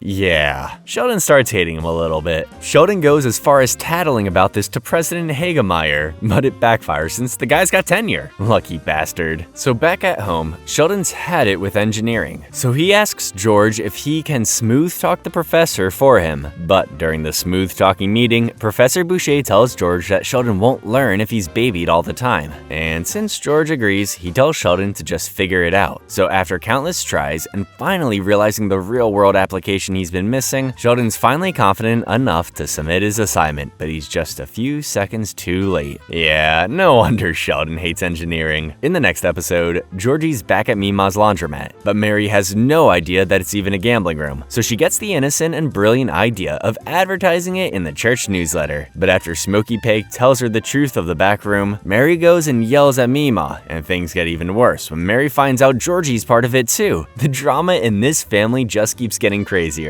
Later, George also finds out about the gambling room, but he begs Mary not to get involved. It's clear Georgie's not a kid anymore who'll fully listen to his parents. And lo and behold, George was right. Mary confronts Georgie about running the gambling room, but he just tells Mary to stay out of it. It's not my business what people do with their money, and it ain't your business either, so butt out. Awkward. Mary then seeks parental religious advice from Pastor Jeff, and he assures her that kids will always try to fight their parents on everything, but it's best to let them figure out their lives. But of course, this doesn't stop Mary from praying for everyone. Later that day, George shows up not only to support Georgie at his new job, but to have a little fun of his own. At least they're not fighting. In the next episode, George overhears Brenda on the other side of the fence struggling with her car. So like a friendly neighbor, he goes over and fixes it for her, and speaking of friendly, to thank him, she invites him over for a beer and some cobbler. Yeah, not suspicious at all. But before leaving, he realizes Brenda's house is falling apart, and still acting all neighborly, he offers to help her out, but thankfully, she smartly declines. But of course, clueless Mary still tells George to help her out from time to time. Oh no, here we go. So the next day, George goes over to fix Brenda's sink, and he actually starts acting like a father figure to Billy, letting him help out with the tools and stuff. Interesting. And the day after that, George goes over again to fix the bathroom this time, but after Brenda invites him to stay over for dinner, it's clear there's a weird vibe going on. They both assure each other they're just being neighborly, but who knows at this point. In the next episode, Sheldon's upset about having too much free time between classes. Cry me a river. So President Hagemeyer gets him a private dorm room and bathroom to use for whatever he wants. How lucky can this kid be? And at the gambling room, June comes in for a little gambling, but the machine glitches and accidentally gives her the freaking jackpot of $11,000. Damn. But unfortunately, Mima doesn't have that kind of money, so she and June strike up a deal. June insists on being a partner at the gambling room, and even though Mima hates sharing her profits, she has no choice but to agree. But now that she's a partner, June starts changing up the place, adding decor and even Christmas lights. Georgie's all for it and keeps siding with June, but Mima's still pissed about it, saying June is just using Georgie to get her way. This leads to an argument between Mima and Georgie, definitely not looking like the best business partners. In the next episode, Pastor Rob suggests having a lock-in for the church kids, kinda like a massive supervised sleepover, but Mary definitely looks a little nervous after being forced to chaperone with her maybe crush, Pastor Rob. Yep, this should be good. Meanwhile, at the laundromat, Georgie meets failed and charming weather girl Mandy, and it's clear some flirting is going on. The next day, before the lock-in, Mary asks George if he wants to be a last-minute chaperone with her, but he's definitely not interested. But he is interested that Billy's going to the lock-in too, meaning Brenda will be alone too. Jeez, this man's just begging for something to happen at this point. And while Mary tries to stay away from Pastor Rob, George is fighting the urge to call up Brenda, and seriously, I can't with this couple. And speaking of couples, Georgie and Mandy hit it off. Georgie even asks her out for dinner, but when this apparently 25-year-old asks Georgie about his age, he flat out lies, saying he's 21. I was worried you were going to say 19. Oh, no, I promise I'm not 19. here we go. And back at the house, George is still fighting the urge to call Brenda, and he calls up Principal Peterson instead. Probably safer to spend the night with friends anyway. Later that night, on Georgie and Mandy's date, Meemaw shows up, spotting Georgie clearly with an older woman and a couple of margaritas. Yeah, his secret's not safe anymore, but Meemaw plays it cool and doesn't reveal anything to Mandy, yet. Later, George takes Peterson to the janky bowling alley bar, trying to avoid Brenda. Funny enough though, Brenda has a similar idea, so they awkwardly sit next to each other as Peterson invites her over. Yep, pretty awkward. Meanwhile, at the lock-in, Pastor Rob and Mary decide to take a bit of a smoke break away from the kids. Oh, Mary. And much later, in the middle of a makeout session, Mandy reveals to Georgie that she's actually 29, but dumbass Georgie just keeps his truth to himself, obviously. And as George can't take the guilt anymore, he leaves Brenda and Peterson and rushes to the lock-in with Mary. But as he arrives, George spots her and Pastor Rob smoking and having fun. Yikes. George doesn't even bother getting closer. He just gets back in his truck and drives away. Damn,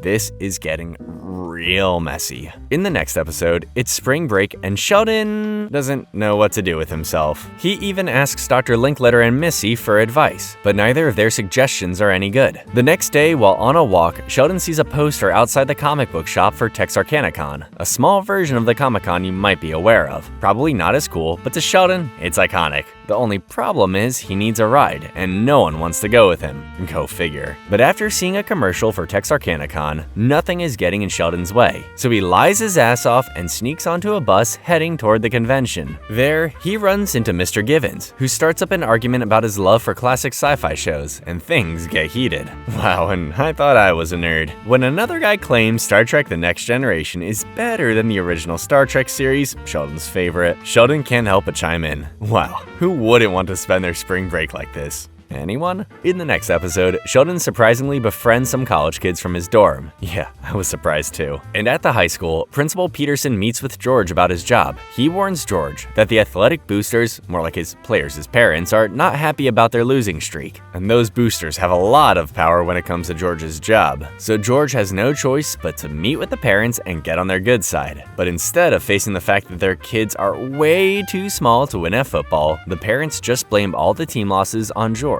Classic parenting move. They even start talking George right there and then. With the little pride he's got left, George walks out. The Cooper surrender. The Cooper surrender. Talk about an awful day. George then arrives home, but Mary wants him to pick up Sheldon at the university, and with his bad mood, George just complains and refuses to go. Luckily for him, Sheldon immediately calls to see if he can spend the night with his new college buddies, so George allows him to stay at the dorm. This immediately makes Mary pissed. Who in their right mind would leave a 12-year-old alone in a college dorm? Later, Mary gets ready to pick up Sheldon, but she clearly notices something is bothering George. And after all their arguing, he finally tells Mary about his job being on the line, and they share a sad but heartwarming hug. Finally, some communication between these two. In the next episode, Mary gets a free lottery scratcher at the gas station, but her deep hate for gambling forces Mary to throw it out. But of course, Missy digs it out of the garbage. After taking it away from her though, Mary realizes it's a winning ticket of $500. Score! Half of that's mine, I prayed for it. But despite the large amount, Mary thinks it would be sinful to use it. Party pooper. Later, George finds out about the money, which leads to yet another Mary and George argument. He says that the money would be a huge help, but Mary's still stuck in her religious ways. This leads to George driving away with the ticket. He ends up actually just going out drinking with Principal Peterson. George explains to Peterson the situation, and that Mary never lets loose when George is around. George even compares himself to Pastor Rob, remembering him and Mary smoking outside the lock-in.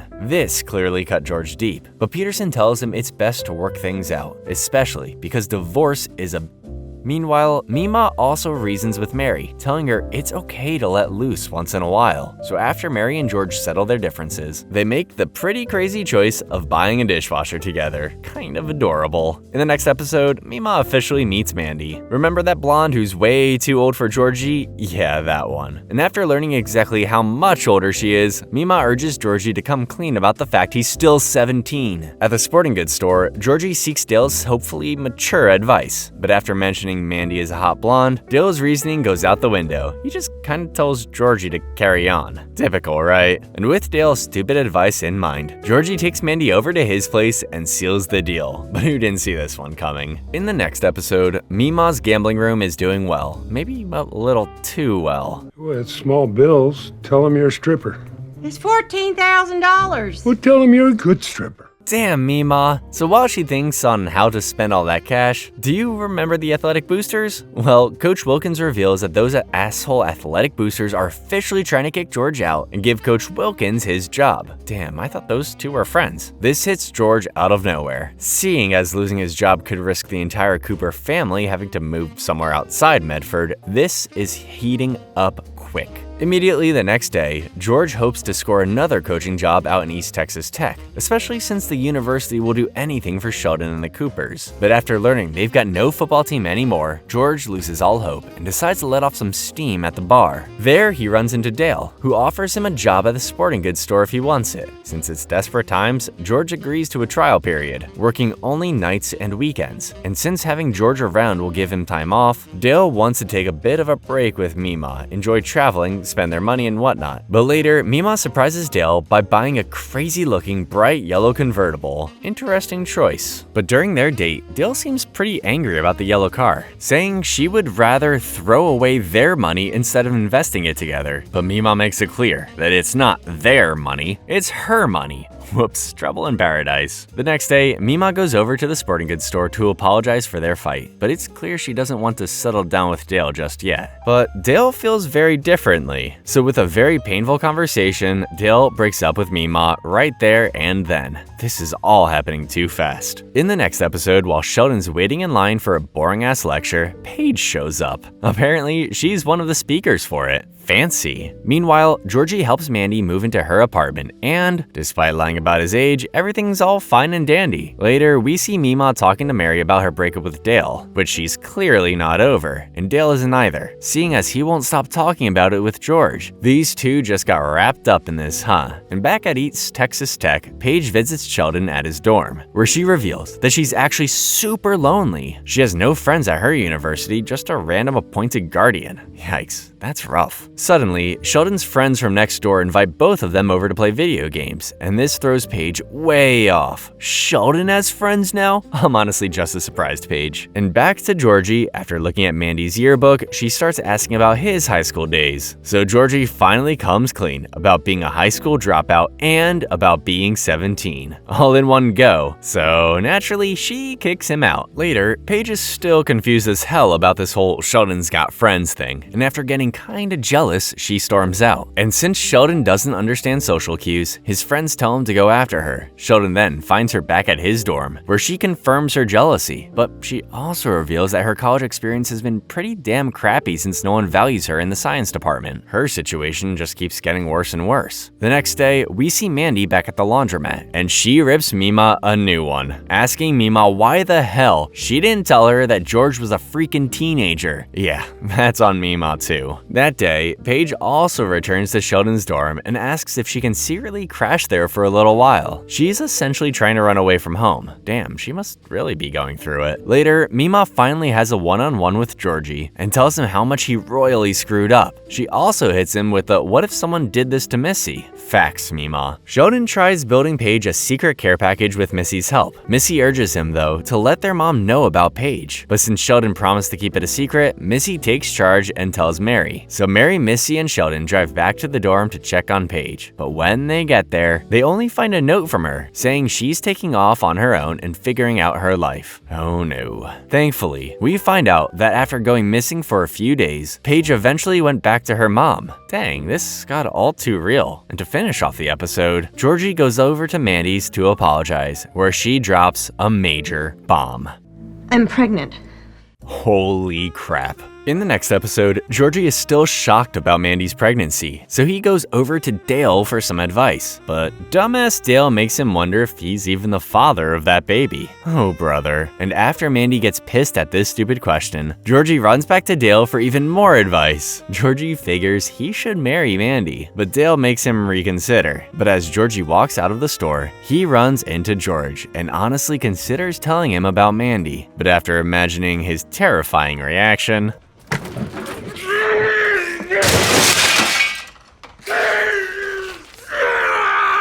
Georgie leaves instead. Later, in the middle of his shift, George asks Dale why Georgie's been talking to him so much. Apparently, George feels left out that his own son won't trust him with whatever he's going through. I get it, George. And after a phone call with Georgie, Dale convinces him to talk to George about the baby. So that night, Georgie heads to the house to find George, and he's immediately traumatized after Missy comes home wrecked after a babysitting gig. Yep, not very comforting right now. But later, George meets back up with Georgie, and Georgie reveals the truth about the pregnancy. Awkward doesn't even begin to describe it. In the next episode, George is pretty freaking speechless after finding out about Mandy, but they get it together as they also give the shocking news to Mary. And you thought George freaked out. When Mary finds out, she goes ballistic and goes off about Georgie needing to marry her. But George is clearly on a different train of thought. But the bottom line is they want to meet this so-called Mandy. The next day, after Mary and Mima are acting all suspicious during breakfast, Missy picks up that something secret's going on here. So Missy and Sheldon definitely know something's up. Later, Mima convinces Mandy to meet with Mary and George, assuring her they've gone through this kind of surprise pregnancy before. So with Mima's comfort, Mandy hesitantly agrees. That night, Mandy goes through this hella awkward dinner where Mary's religious beliefs go through the roof, straight up demanding she marry Georgie and raise their kids Baptist. Yeesh, this is hard to watch. George tries reasoning with Mary about this forced marriage thing, which leads to them arguing about whether their shotgun wedding was ever a good idea in the first place. This dinner is really bringing out the worst in them. So after this lovely dinner, Mima talks privately with Mandy, assuring her that no matter what happened at dinner, Mima's got her back. I want this kind of support. And the following day, Georgie bothers Mandy at work as he tries to convince her that he'll always be there for her, kind of like Mima did the night before, but this one's not as successful. He even reveals that he loves her. Yeah, probably not the best timing for this. But later that day, Missy overhears Mary talking about a baby, so she and Sheldon get the wrong idea and believe their mom is pregnant.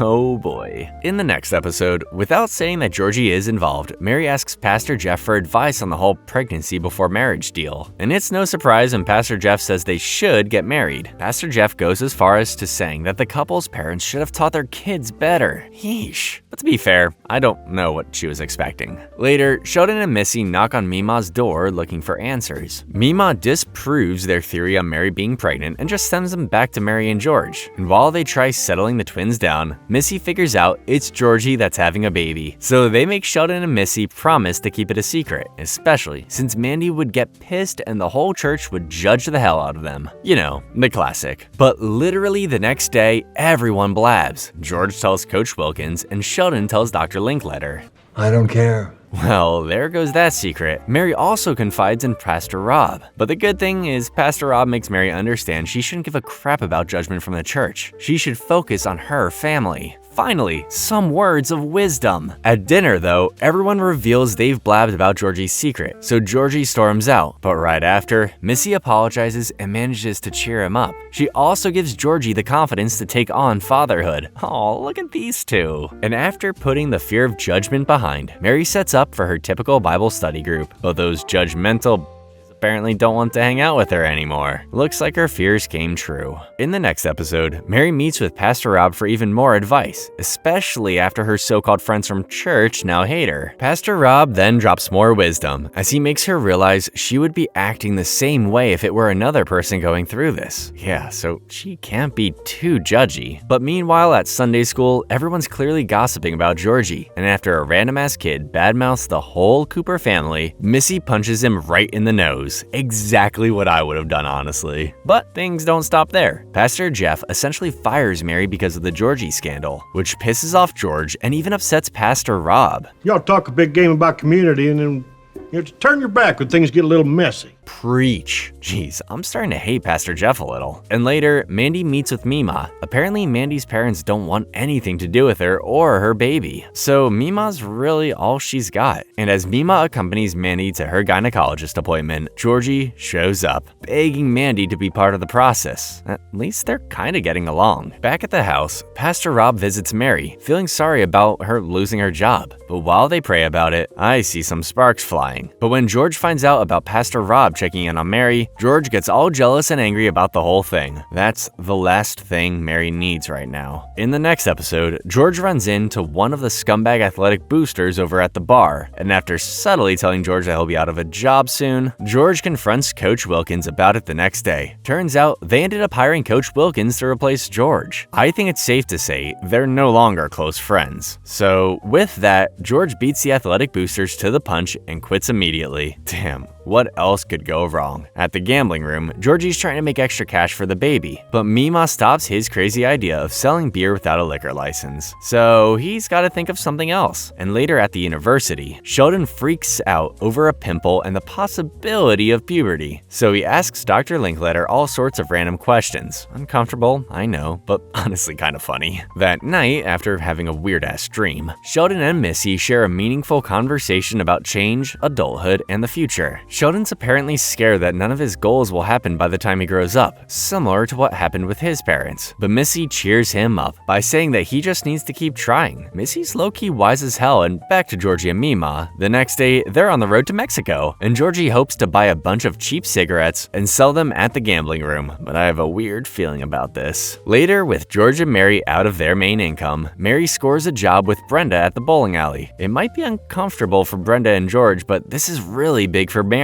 Finally, something is looking up. But unfortunately though, George gets a pretty bad call from Mima. She and Georgie have been busted by the cops at the Mexican border. Their charge? Smuggling. Great. That's exactly what this family needs. But at least, the next morning, Sheldon gets over his fear of growing up by finally transforming his iconic style. Yep, pretty snazzy. In the next episode, Mary and George have to pick up dumbass Georgie and Mima down at the Mexican border. And since Georgie and Mima have been given a gnarly fine, George asks Dale for some money. The catch is, Dale wants to see the embarrassed look on Mima's face, because of course he does. And later, Sheldon sees Mandy knocking on Mima's door in the middle of the night, so he and Missy go over to meet this girl. And after an official introduction, Missy breaks down all the problems that are happening because of Mandy's pregnancy. And when Mary shows up to take Missy home, Mandy apologizes for everything, but she still refuses to marry Georgie, obviously. And speaking about all their problems, Mary runs into Pastor Jeff while taking out the trash. There, Pastor Jeff acts all friendly and encourages her to return to church despite people's judgment, but there's still a lot of tension between them. Seriously, dude, take a hint. And after picking up Mima and Georgie from the border, Georgie apologizes for being an idiot, but George knows it was all done in good faith, so they patch things up. Man, babies make you do crazy things, huh? And that morning, Missy and Sheldon accompany Mary to church with their heads held high. But leave it to old judgy church people to ruin the moment. So, after having enough of their judgmental looks and their hypocritical sermon about love, Mary takes the twins and leaves. But this doesn't stop Sheldon from dropping facts and making the church look bad for all their hypocrisy. You tell them, Sheldon. After the service, Pastor Jeff drops by the house to convince Mary again to return to church. But Mary makes it clear she doesn't want to see anyone from church. In the next episode, not only are the Coopers avoiding religion, but they're also low on cash. So at the bowling alley, Mary's excited to get back to work, but Brenda still isn't a fan of working with Mary. I guess it's weird being friends with someone after almost secretly ruining her marriage. But anyway, at the bowling alley, Mary also runs into Pastor Rob, who's apparently dating a hot young blonde. Damn, Pastor Rob's got game. And Mary's not the least bit jealous. Sorta. And to help out with money, Missy goes out and, surprisingly, finds a job over at the comic book shop. Seems like listening to Sheldon rambling about comics finally came in handy. That night, after seeing Mary all depressed, Brenda pulls the trigger and takes Mary out to the bar, where she and Brenda finally let off some steam. Mary even accidentally mentions kinda crushing on Pastor Rob, but they're too drunk to care. Thankfully, things are slowly looking up for Mary. In the next episode, Mandy's struggling with her bills, so like a good father to her kid, Georgie helps out. He even helps her out with a bit of groceries. Wow, character growth. And when Mandy ends up losing her apartment, Georgie even takes her in. But the garage is nothing fancy, and definitely not fit for a woman living there. Hey, what's the bathroom situation? Oh, I pay rent. You can use the one in the house. Good. I was afraid you were gonna say that sink. Looks like they're just a sink again. Yeah, not great. So after getting frustrated with her crappy living situation, plus her entire life falling apart, Georgie suggests having Mandy move in with Mima. And just like that, Mandy seems to be fitting right in with the Coopers. In the next episode, Mandy's settling in with Mima. She even starts giving Missy good advice about boys, which opens the door for a deeper friendship. It's almost like Missy is getting the sister she never had. Funny and beautiful.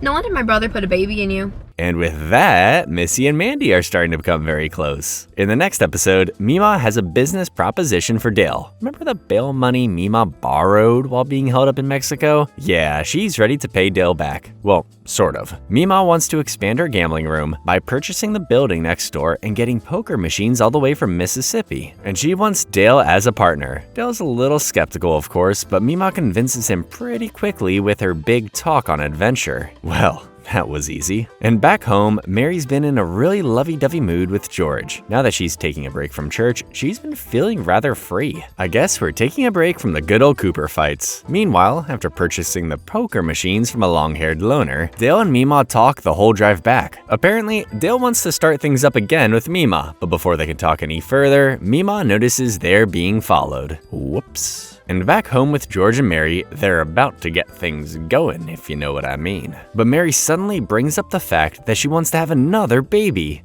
Oh boy. But before things get too far, George shuts down this idea real quick. He claims she only feels sorry for herself after leaving the church and thinks a baby will fix it. Wow, talk about a straight up vibe killer. And after Mima and Dale stop at a diner, the poker machine guy reveals himself to be the one following them. Apparently, since he noticed their license plates from Texas, he threatened to call the cops if they don't increase his payment. Sneaky. But badass Mima manages to sneak out, slash the guy's tires, and signal Dale to leave. This makes Dale feel pretty alive and he even punches that poker guy in the face. Holy, this is actually a pretty badass side quest. In the next episode, Georgie's proving to be dad material as he gets rid of his Mustang and trades it in for a family car, and it's certainly winning over Mandy. Later at dinner, George gets a call from Principal Peterson saying there's something wrong with Coach Wilkins. Apparently, Coach Wilkins' wife is having an affair, and he's really down in the dumps. So to help him out, George takes him out for a bit. But Principal Peterson's more concerned about the upcoming football game. If Coach Wilkins can barely put pants on, how's he supposed to coach the big game? So Peterson finally convinces George to stand by Coach Wilkins at work, at least until he can pull himself together. Meanwhile, at Mandy's doctor's appointment, Mima offers to pay with her big wad of cash, and this gets Mandy all suspicious. Later, during a tour of Mima's new video store purchase, Mandy's even more thrown off when Dale's cop friend, yeah, he's still showing up, comes by to collect his hush money. So Georgie and Mima come clean about the gambling room, and Mandy doesn't seem to mind. You're going to private school. She's all about the money. That Friday, it's football time, and Coach Wilkins is still a hot mess, so George has no other choice but to step into the coaching role again, and they thought George wasn't coaching material. By the end of the episode, Georgie and Mandy rekindle their spark, and George gets his coaching job back. The Coopers are back in business. In the next episode, while on a date, Mandy and Georgie accidentally run into Mandy's tough nut parents, Jim and Audrey McAllister, and from the get-go, Audrey seems to be the only one against the pregnancy in Georgie. So the next day, Georgie secretly shows up at Jim's tire store to make peace with him. And while Jim warms up to Georgie, Audrey wants nothing to do with him. Sounds about right. And Georgie's secret meeting with Jim and Audrey just ends up pissing off Mandy. Man, Georgie can't catch a break. And later at the comic book store, Sheldon has an idea to create a massive comic book database with the help of his local comic shop. And since Missy still works there, it's an easy sell. Later at the Cooper house, Jim Jim shows up at Mary's doorstep. Apparently, Jim just wants to give Mandy a little bit of money, but he also wants to find a way to fix their relationship. But when Mandy spots her dad's truck, she rushes to the Cooper house and asks Jim why the hell he's there. Jim defends himself by explaining that it's Audrey who needs to come around, but he also points out that Mandy hasn't been the easiest person to talk to lately. So with that, Mandy storms out. I mean, hot take, Jim's not wrong. The next day at the university, Sheldon shares his database idea with President Hagemeyer. Inspired by his comic book database, Sheldon proposes that creating a large database of science grants that are easier to access can benefit the science community everywhere. But the only benefits President Hagemeyer sees are the big bucks she's gonna get from helping Sheldon out. In the next episode, President Hagemeyer presents Sheldon and his parents with a contract to fund Sheldon's database idea. But here's the catch. The university wants to own 90% of the project. Because, of course they do. This sparks a whole legal battle between Hagemeyer and the Coopers. Even Dr. Linkletter feels entitled to a cut, as he gaslights Sheldon into thinking they came up with the database together. But after a constant back and forth and everyone being hella greedy, Sheldon backs out of the whole deal. Instead of finding funding from the university, he wants to find private investors. And I'm all for it. In the next episode, Sheldon searches for private investors to fund his database project. But being a preteen doesn't exactly convince people to throw their money at you. And later, before George's football game, Coach Wilkins invites Pastor Rob to lead the team in prayer. But you know how George feels about Pastor Rob. And when the team starts winning, George gets extra petty and kinda angry about having Pastor Rob there. The next day, after catching Dr. Sturgis up on his funding dilemma, Sheldon and Dr. Sturgis decide to team up on the database, to convince the adults, and it works. These rich guys are willing to fund everything, but they actually want Sheldon on the project full-time. And with him being a full-time student, well, things are not looking too good, especially when he mentions dropping out of college to marry. Yep, that's never gonna happen. And back at the high school, Pastor Rob visits George out of the blue. Turns out, Pastor Rob is now close with some of the players, and they complained about George being a little too tough. Okay, now George is angry. Pastor Rob suggests scaling back on the kids, but George gets pretty territorial and kinda kicks Pastor Rob out of his office. Yeah, these two aren't getting along anytime soon. And do you remember that rich guy, Gary, who gifted Sheldon a desk chair from season 4? Yeah, Sheldon thinks he's the perfect low-key dumb rich guy to fund their project. Well, that's a lot of money, but my horoscope did say take a chance today. Turns out he's right. In the next episode, while working at Mima's video store, a random girl named Amber starts flirting with Georgie, and Mandy seems fine with it. In fact, she keeps encouraging Georgie to meet and date other people. Weird, huh? And speaking of meeting new people, back home, Mary's struggling to make friends while on her church break, so George encourages her to go out and make new friends. Simple enough. And while Georgie hesitantly takes Amber out on a date, Mima asks Mandy why the hell she let him do that. Mandy assures Mima that she doesn't want to tie Georgie down by any means. He is only 17, That night, Mary runs into Brenda at the bowling alley, and she manages to worm herself into Brenda's friend group. Well, that's one way to make friends. And as Georgie starts getting used to the idea of dating again, Mandy's feeling this was all a terrible idea because she likes him, man. Turns out she actually likes having Georgie's support, and much later that night, Mary comes home happy after finally being part of a new group. And get this, she finds out that Brenda might have a secret boyfriend. Ooh, gossip. This also makes George crap in his pants. But after confronting Brenda about it, she assures him that she's not talking about George. Sure. In the next episode, Mandy's got high blood pressure. Go figure. So she has to stay in bed and rest. No exceptions. Meanwhile, Sheldon finds out that Dr. Linkletter and the university are trying to make a database of their own. They even have a programmer and everything. Everyone's in it for the money, huh? Later, while helping Mandy with bed rest, Mima throws her back out, so Mary has to step in and help out. And you know who also needs help? Georgie, who's handling 3 businesses at once. So he gets George and Missy to help. What else is family for? And back at the university, Sheldon and Dr. Sturgis convince Dr. Linkletter's programmer into joining the team. Plus, they also threaten to buy a computer mainframe to officially compete with the university's project. So President Hagemeyer threatens them right back, warning Sheldon that all his special requests from the university will be taken away, including his private dorm. Damn, the gloves are coming off. And back at the video store, George embarrasses Missy while she's flirting with some guy.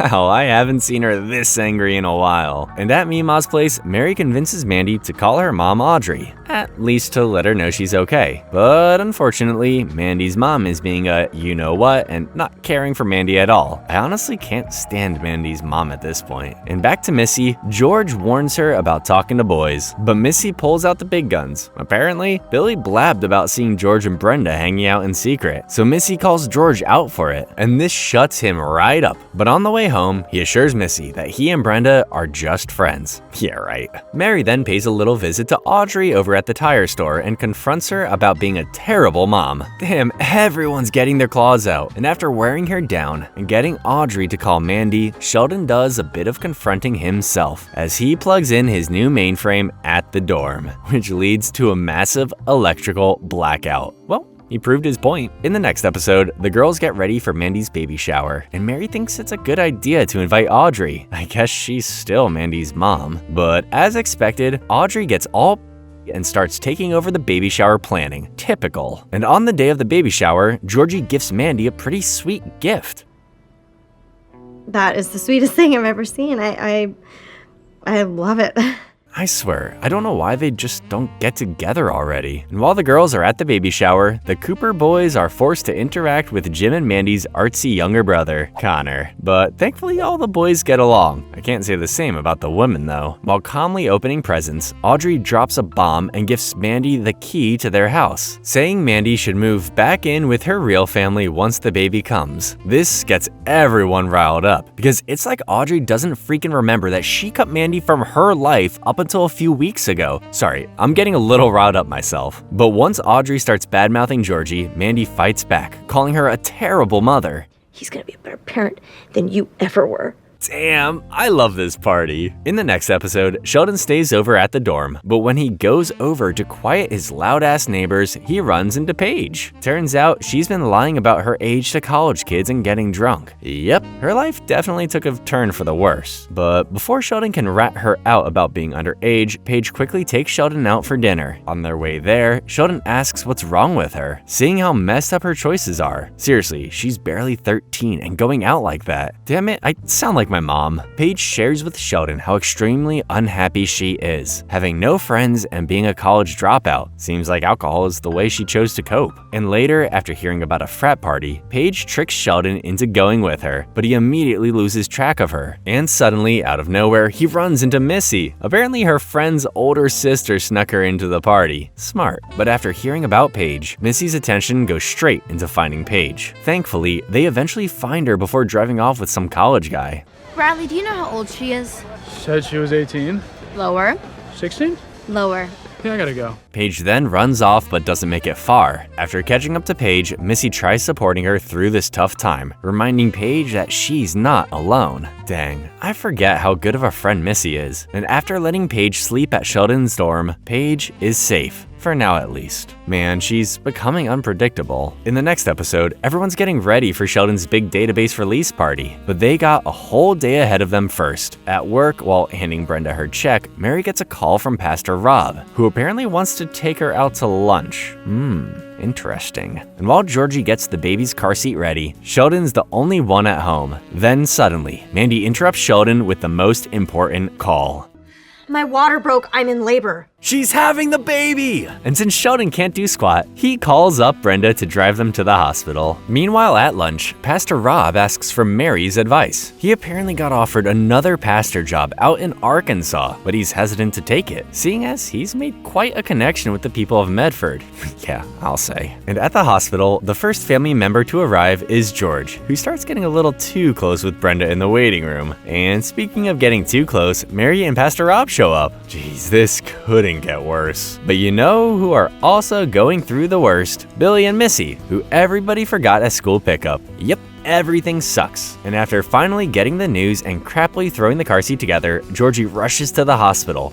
Finally. Back in the hospital waiting room, Mary and George start connecting the dots about the roles Brenda and Pastor Rob share in their lives. And the Coopers get into their biggest fight yet. But then, Audrey and Jim finally show up, thankfully breaking up the fight. Meanwhile, Sheldon finds Georgie sitting alone and doubting himself as an up-and-coming father. So Sheldon convinces Georgie to drive him to his launch party instead. But on the road, funny enough, Sheldon's words about almost missing something and maybe regretting it snaps Georgie back in. Of course he's gonna be a good dad, and he definitely doesn't want to miss this. And finally at the delivery room, Georgie gets everybody out and is ready to support Mandy. And after all the fuss and fighting, Mandy finally delivers the baby, naming her after Mima, Constance, aka Sissy for short. Perfect name. And everyone's crying tears of joy except Mary and George, of course, who are very close to ripping each other apart. And also, to Sheldon's dismay, Dr. Sturgis calls, telling him their new database failed to get any subscribers. I guess there was only one big win that day. In the next episode, Missy's pissed that she was not only forgotten at school, but that she missed the messy hospital experience. Yikes. But despite everything, everyone seems happy the baby's here, except for Sheldon, of course, who's still suffering from the failure of his database. But Sheldon being selfish is not exactly surprising. But throughout the week, Missy is seriously going through it. Everyone's busy with a crying newborn, plus Mary and George are still fighting over Brenda and Pastor Rob. So no one really cares about Missy right now. And the only way Missy manages to get her parents' attention is to act up in school. Yep, that's right. They're not exactly a happy family right now. And after driving angsty Missy back home, Mary and George try talking about their fight, but we all know they're not the best at communication. So instead of actually getting to the bottom of things, they just go back to ignoring each other.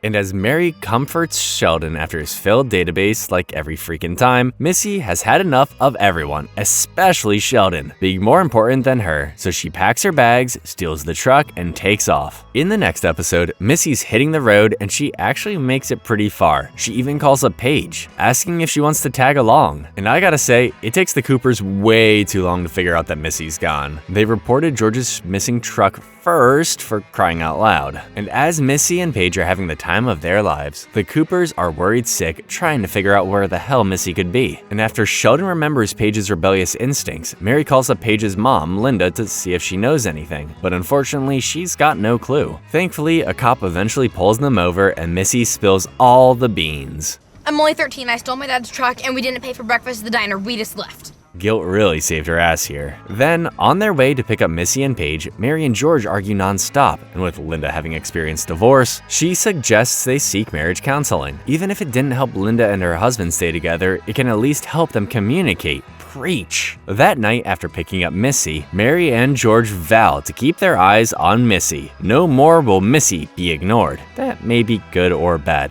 We'll see. In the next episode, Georgie's turning out to be an S-rank dad, and with his 18th birthday coming up, Mandy wants to throw him a good old classic family dinner. And for someone that doesn't care about Georgie so much, this seems insanely thoughtful. Later, working at the bowling alley, Brenda wants to make peace with Mary after her sketchy friendship with George, especially after the whole hospital fiasco. But Mary's just acting really passive-aggressive, so Brenda decides to confront Mary head-on. But with Mary not giving up on her passive-aggressive routine, they immediately get into a fight and Mary quits. Yeah, right there and then. And back with Mandy, as Mary agrees to help out with Georgie's birthday cake, Georgie reveals that Amber actually invited him out for his birthday instead. Awkward. But Mandy just plays it cool, saying they can celebrate as a family later. Still awkward though. Later that night, Brenda interrupts Mary's cake decorating, finally forcing Mary to show off her real freaking emotions for once. You couldn't hang on to your crappy husband, so you tried to move in on my crappy husband. And Mary's just getting started. But after all is said and done, Mary and Brenda apologize to each other, with Brenda promising that nothing has or will happen with George. Friendship saved. And after a pretty quick dinner date with Amber, Georgie returns to Mandy and reveals that he actually ended up breaking up with Amber. Turns out, he'd like to be with Mandy and Sissy a lot more, but I could have told you that. And as a type of birthday gift, Georgie proposes to Mandy.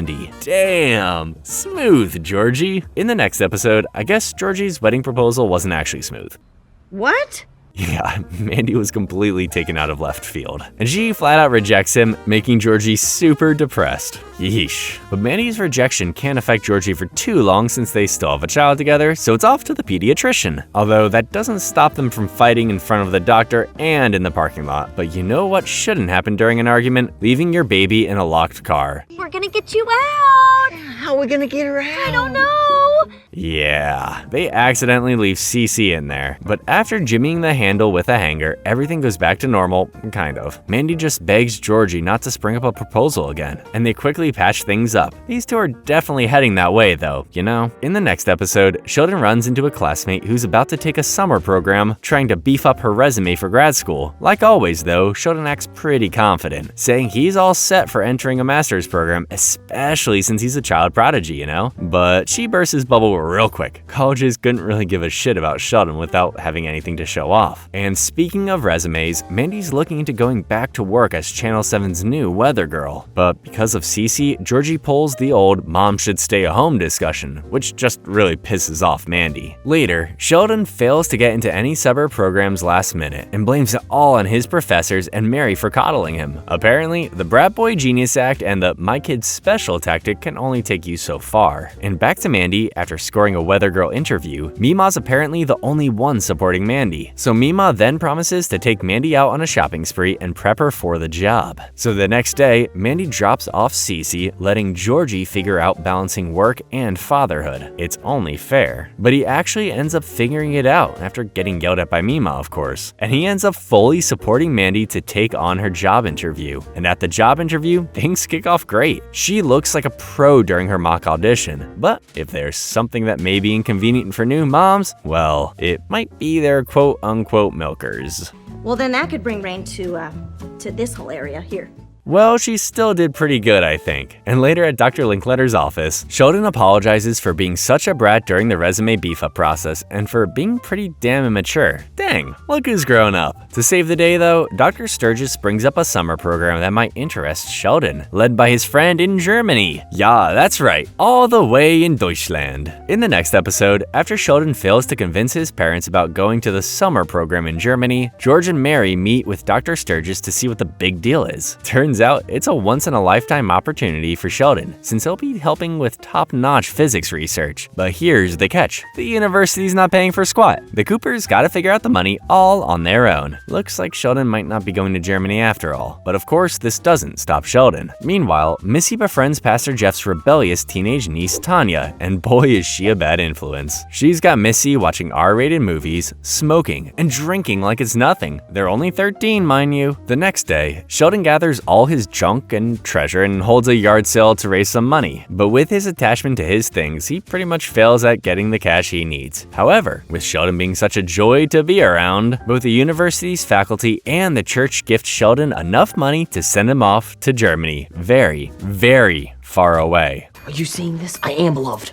In the next episode, Mary and George start prepping for Sheldon's Germany trip, and the big question is, who's gonna go with him? And they're not exactly fighting about who gets to hang out with Sheldon more. They want a freaking break from the family. Meanwhile, Sheldon's also prepping for Germany, but him trying to adjust to German time just makes him 10 times more annoying. And cut to Mandy and Georgie. Mandy invites Georgie on an all-expenses-paid massage and getaway. Ooh, romantic. But Georgie doesn't seem psyched about it. Georgie later reveals to Mima that he's just hesitant to spend time alone with Mandy, especially since their relationship status is so iffy. Man, it's weird hearing him be an adult. Later that night, while fully awake on German time, Sheldon sees Missy sneaking back into the house, and she even smells like cigarettes. Obviously thanks to Tanya. For shame, Missy. For shame. Sheldon then threatens to tell Mary, but Missy threatens him back by possibly ruining his Germany trip. If Missy gets in big trouble, both Mary and George may end up staying, meaning no Germany trip for Sheldon. Dang, she's good. But the thought of not telling his mom about Missy and Tanya is really getting to him. I don't even know how long he'll keep it a secret. Actually, he doesn't make it a day before blabbing, and Missy's officially grounded for the entire summer. And at Mandy and Georgie's quote-unquote romantic getaway, Mandy and Georgie end up fighting about their relationship. Apparently, Mandy wants to be a real couple with Georgie again, but he doesn't believe that she'll actually commit. Looks like the tables are turning. Back at the house, Sheldon apologizes to Missy for tattling, and he reveals that he was actually just really worried for her. But Missy doesn't give a crap about that. I hate you.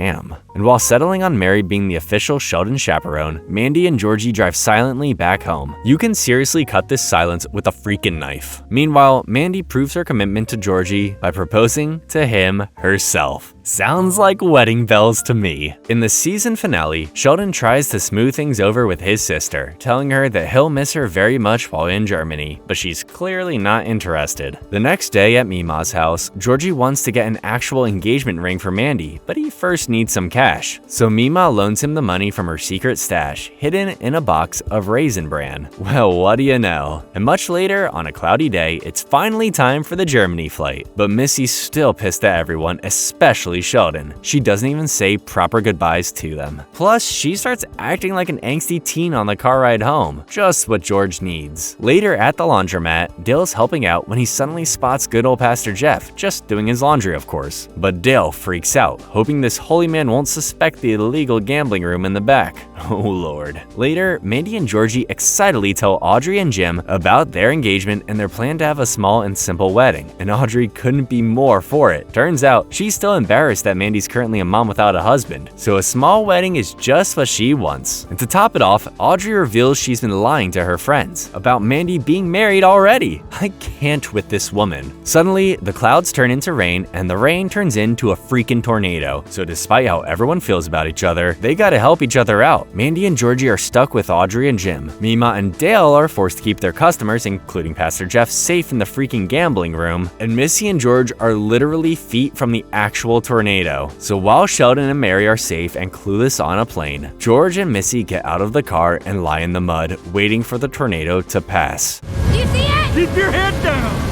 God, I'm dying here. And thankfully, everyone makes it out alive, including Missy and George. Thank God. This whole near-death experience makes Missy immediately apologize and promise to be a better person, so at least there's that. But her attitude is not the only thing changed by the tornado. Mima's house gets completely wrecked. Everything is everywhere, including her special Raisin Bran box. Oh, Mima. In the season premiere on the night of the big tornado, George finally tells Mary what happened, and classic worrying Mary wants to leave Germany and head back to her family, but Sheldon will be hard to convince. And meanwhile, back home, Mima stays over at Dale's after her insurance company refuses to cough up cash to rebuild her house after the tornado. Only because Mima didn't get tornado insurance though, but that's neither here nor there. And at the Cooper house, Missy's taken on the role of Mary. She's running a tight ship, especially with Georgie, Mandy, and Sissy staying there. You're watching Sissy today. Well, who put you in charge?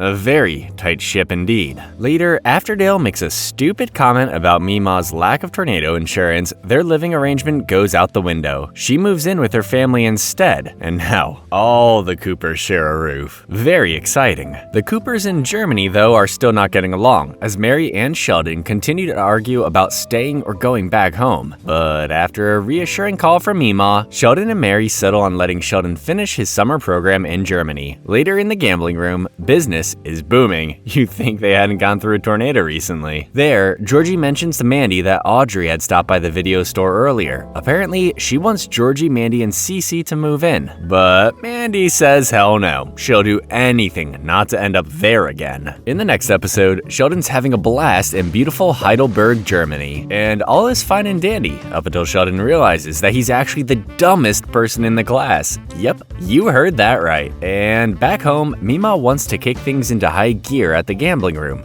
She's thinking of setting up a highly illegal but profitable roulette table. Hey, her house is not going to rebuild itself. Back in Germany, Sheldon gets assigned a tutor, and his tutor is a little girl named Mei Tung. Well, an extremely kick-ass and talented genius little girl. Later, Georgie's afraid of ending up in jail with this whole roulette table thing, especially since now he's got Mandy and Sissy to look after. But after hearing that a roulette table can earn up to $1,000 a night, Mandy is very supportive. And much later, Sheldon calls up Dr. Linkletter to complain about being dumb in German standards. So Linkletter teaches him the most valuable lesson of all: shut up and listen. Pretty revolutionary. And remember how Missy's been essentially role-playing as Mary, keeping up with the house? Yep, she's over it. So now there's a chore chart, and they all better follow it. Remember, pretty tight ship. In the next episode, still in Germany, Sheldon begs Mary to let him ride the fancy schmancy trains alone, but she says no. And while she deals with that, that, Mary starts receiving love letters from George, which is mostly him saving on long-distance calls, but still kind of romantic. They write back and forth, talking about the weird Cooper family shenanigans, like Missy having a new mystery friend named Taylor, and Mary thinking Sheldon's following the no train riding alone rule. Yep, both Mary and George are in for a rude awakening. But thanks to a letter from Mary questioning if Taylor is either a boy or a girl name, George springs into protective dad mode. But Missy pulls the he's gay lie to throw him off. Sneaky, sneaky. Meanwhile, Sheldon enjoys his solo train riding experience until the train accidentally leaves him behind. Oh, Sheldon. Since he refuses to call and admit to Mary that he lied, he hits up Missy, but she's of no help. So Sheldon's got no other choice than to walk home and even face a wild dog. Oh dear.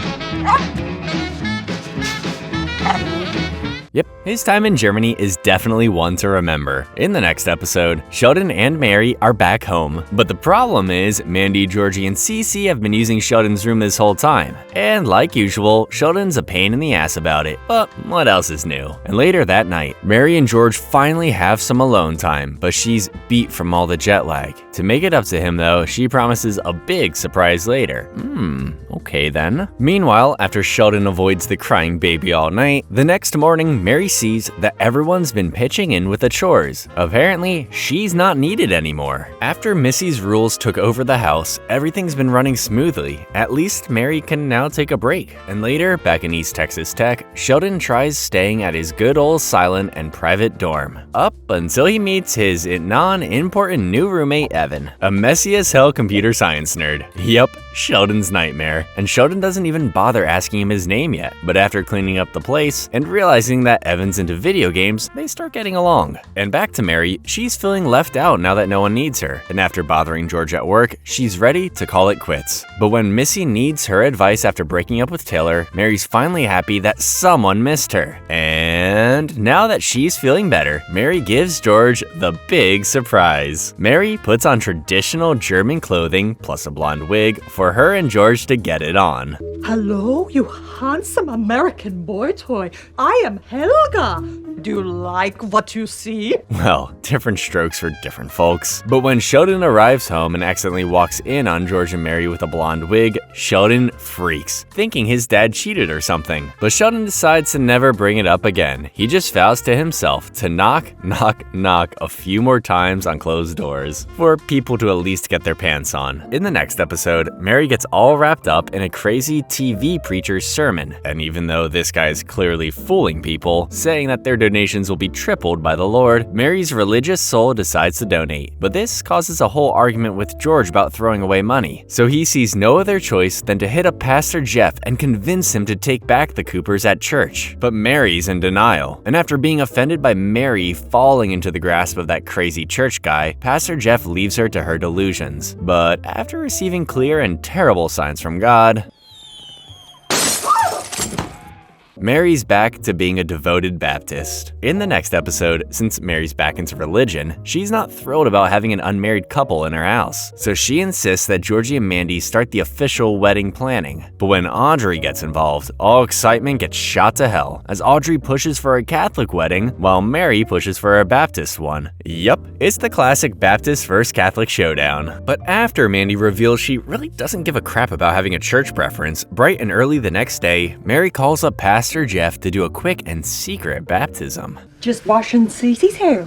And later, Audrey steals Sissy and pulls the same freaking baptism move. Here's a little something for you. These women, I swear. Later though, Mary shamefully comes clean about the whole thing, making Mandy pissed, obviously. But when Audrey also tells the truth, she feels no freaking shame for it. That tracks sadly. And much later, when Mandy explains to Georgie about what happened, Georgie doesn't exactly take Mandy's side, saying baptisms are not the end of the world. Jeez man, read the room. Mandy just doesn't want her family to make decisions about Sissy without either Georgie or Mandy being freaking present. Is that so much to ask? The next day, Mandy complains to Mima and Dale about the crazy mothers in her life and her dumbass and clueless fiance. But after Georgie comes over to apologize, finally taking her side, Mandy decides to rip off the band-aid on this wedding wedding and invites Mima and Dale to their secret, impromptu, spiteful wedding down at City Hall. Alright folks, it's happening. In the next episode, Mandy and Georgie make it to the courthouse, and apparently word got out to the Coopers and McAllisters. So after some quick I'm sorries, the whole family gathers to see Mandy and Georgie get married.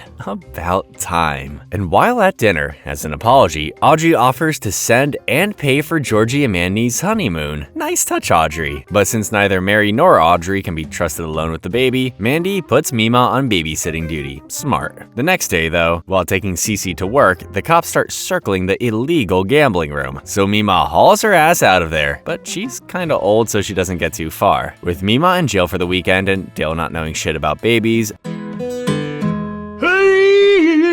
Baby. Mary takes over, but when Audrey finds out, she wants in on this babysitting gig, so she refuses to leave the Cooper house. George and Jim then arrive just in time to prevent them from killing each other. All is fine, for now. In the next episode, Mima's out of jail, but she's stuck at home on probation with an ankle bracelet, just like I pictured. And at the Cooper house, they're having a few problems with the plumbing. Yeah, maybe a big problem. So to not pay a fortune for it, George gets a temporary porta potty for the entire family. And with a single peek inside, Mandy says hell no. So Mandy and Georgie quickly move in with Audrey and Jim. And it's actually not too bad, but Audrey still doesn't like Georgie at all. Georgie tries winning her over, from getting groceries to cleaning the gutters, but nothing wins her over more than Georgie being a good dad. The next day, Mima and Dale talk to a lawyer about how to go about her court case. Apparently, there's not much she can do. She has to plead guilty, get community service, but unfortunately lose all her businesses, laundromat, video game, and gambling store. That sucks. At least Mima's still got some money hidden to pay all the fees, and with Mary's plumbing all fucked up, Mima decides to also share the wealth and give Mary some cash. No more porta potty for the Coopers. Snakes back! Snakes back! Or snakes in the porta potty. And that night at the McAllister house, Georgie gets a temporary job as a low-paid bag boy, but Audrey finally comes around to liking the kid. Took her long enough. So she and Jim offer him a job at Jim's tire shop. Finally some peace with this family. In the next episode, Sheldon gets a letter from Germany. Remember Sheldon's little physics tutor, Mei Tung? Yeah, apparently she and Sheldon wrote a physics paper and it's been published in the International Physics Review. Holy shit, Sheldon. And thanks to this paper, all the top-tier physics programs are now going after him. Every single one. From Princeton to Stanford. Even Texas Tech is fighting to keep Sheldon, especially since he's a gold mine for the school's funding. So Principal Hagemeyer forces Dr. Sturgis and Dr. Linkletter to essentially manipulate Sheldon into staying there, anything to keep their cash cow. But after hearing from literally everyone, Sheldon's all confused as to what school he should choose. He manages to narrow it down to Caltech and MIT, but he's so close to just giving up and staying at East Texas Tech. But that's when Dr. Sturgis betrays President Hagemeyer and assures Sheldon that moving to a different school is the best thing for him. Both Dr. Sturgis and Dr. Linkletter have a heartwarming moment with him, saying how proud they are of Sheldon. We're proud to have been a small part of your journey. Damn, this almost got me. And after a tough decision, Sheldon chooses MIT. That's until he sees that Boston is a crazy-ass tundra in winter, so Caltech it is. In the next episode, Mima meets her tough-as-nails probation officer. She checks in on Mima's community service hours, which Mima hasn't even started, meaning she's got 180 hours to go. Yikes. But turns out she can volunteer at a church to get those hours, so Mary puts Mima to work, organizing the church's donation closet, or like the church's junk closet. Meanwhile, at the McAllister home, Audrey gets in the middle of Mandy's parenting, putting a rift in Mandy and Georgie's marriage, as he kind of finds Audrey's parenting more helpful. But happy wife, happy life, right? So Georgie quickly switches back to Mandy's side. However, before starting a fight with Audrey about her intrusion, Jim steps in and advises Georgie to agree with whatever McAllister woman is in front of him. Toxic? Yes. The key to survival? Maybe. And at the church, Mima tries to get out of the organization job by manipulating Sheldon to use his OCD brain. And once Sheldon sees this mess, he immediately goes to work. But this triggers an argument with Mary. Mary lays out the truth about Mima never facing the consequences of her actions. Harsh, but fair. This inspires Mima to do just that, and she finally takes her community service hours seriously. I guess people can change. And back to Mandy and Georgie, they decide that they don't want the kind of toxic marriage Mandy's parents have, so they decide to be equal partners, now and forever. In the next episode, less than 2 months months away from graduating, Sheldon recommends massive lesson updates to the physics department at East Texas Tech. And since these updates will attract new minds like Sheldon, President Hagemeyer puts Dr. Sturgis and Dr. Linklater to work. But of course, they're old, so learning new things will be a bit much for them. Looks like they gotta let Sheldon be the teacher now. Back at the Cooper house, Mary and George babysit Sissy, giving Mary a huge case of baby fever. George worries that they'll accidentally get pregnant again, and he's not ready for that. So while hanging out with Principal Peterson and Coach Wilkins, Peterson suggests George get a vasectomy without telling Mary. Oh boy. George is hesitant at first, but after yet another mention of baby fever and Mary looking at baby photos, George pulls the trigger and gets the secret vasectomy done.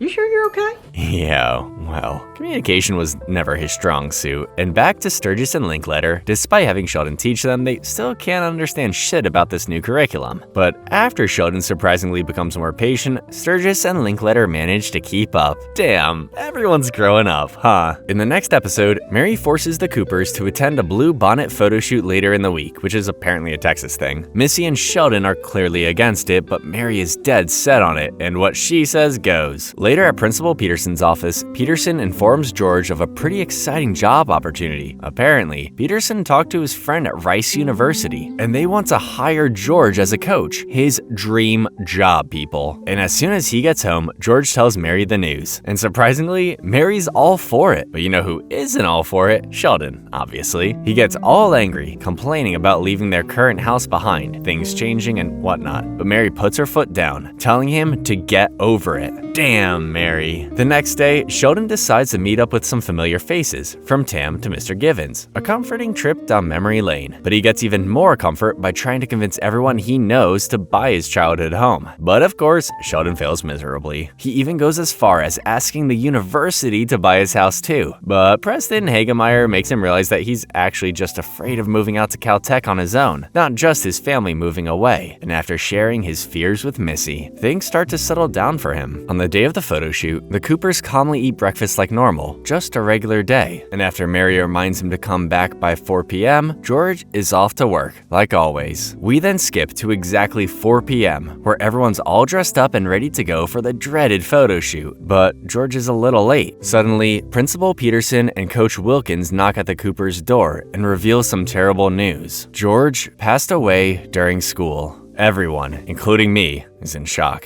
In the next episode, Sheldon's still in shock about George's death, but his eyes are the driest in the house. Strange, right? He then starts overanalyzing the way people experience grief. Mary dives further into religion, Georgie takes on the responsible father role, neighbors and friends bring food, and Missy constantly lashes out. In other words, the house is turned completely upside down. And while Mary and the others plan out the funeral, Sheldon can't help but think about the many things he could have said or done the last time he saw his father. Damn it, I'm getting emotional here. And on the day of the funeral, most people cry, while others just say their condolences. And after family and friends give their heartfelt speeches, Pastor Jeff opens the floor for anyone wanting to say anything about George. And after Sheldon gives a surprisingly meaningful speech from the heart, I could have said bye or asked him for a ride or told him that I loved him, but I didn't.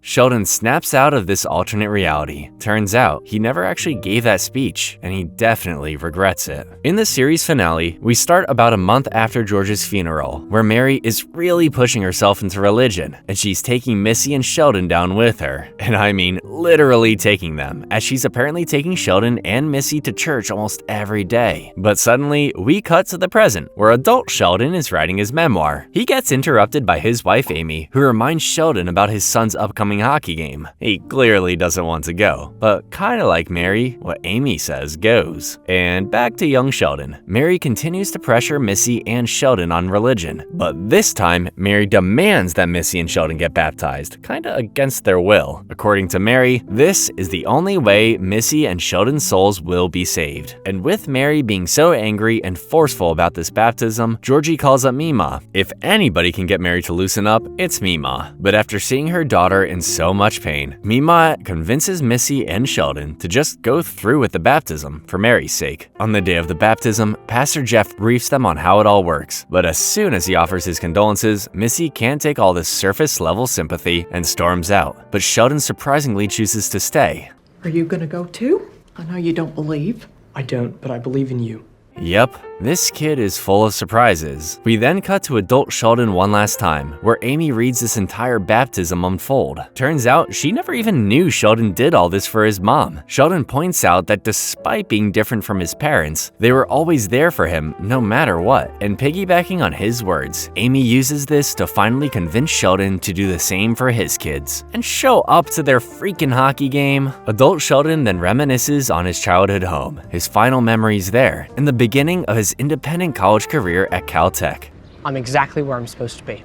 Yep, this is just the beginning of an exciting journey. Well, that was one hell of a trip for good old Sheldon Cooper. Do you want me to cover the Big Bang Theory too? Tell me in the comments. Anyway, feel free to click on the video on your screen to watch another one of my videos. Peace.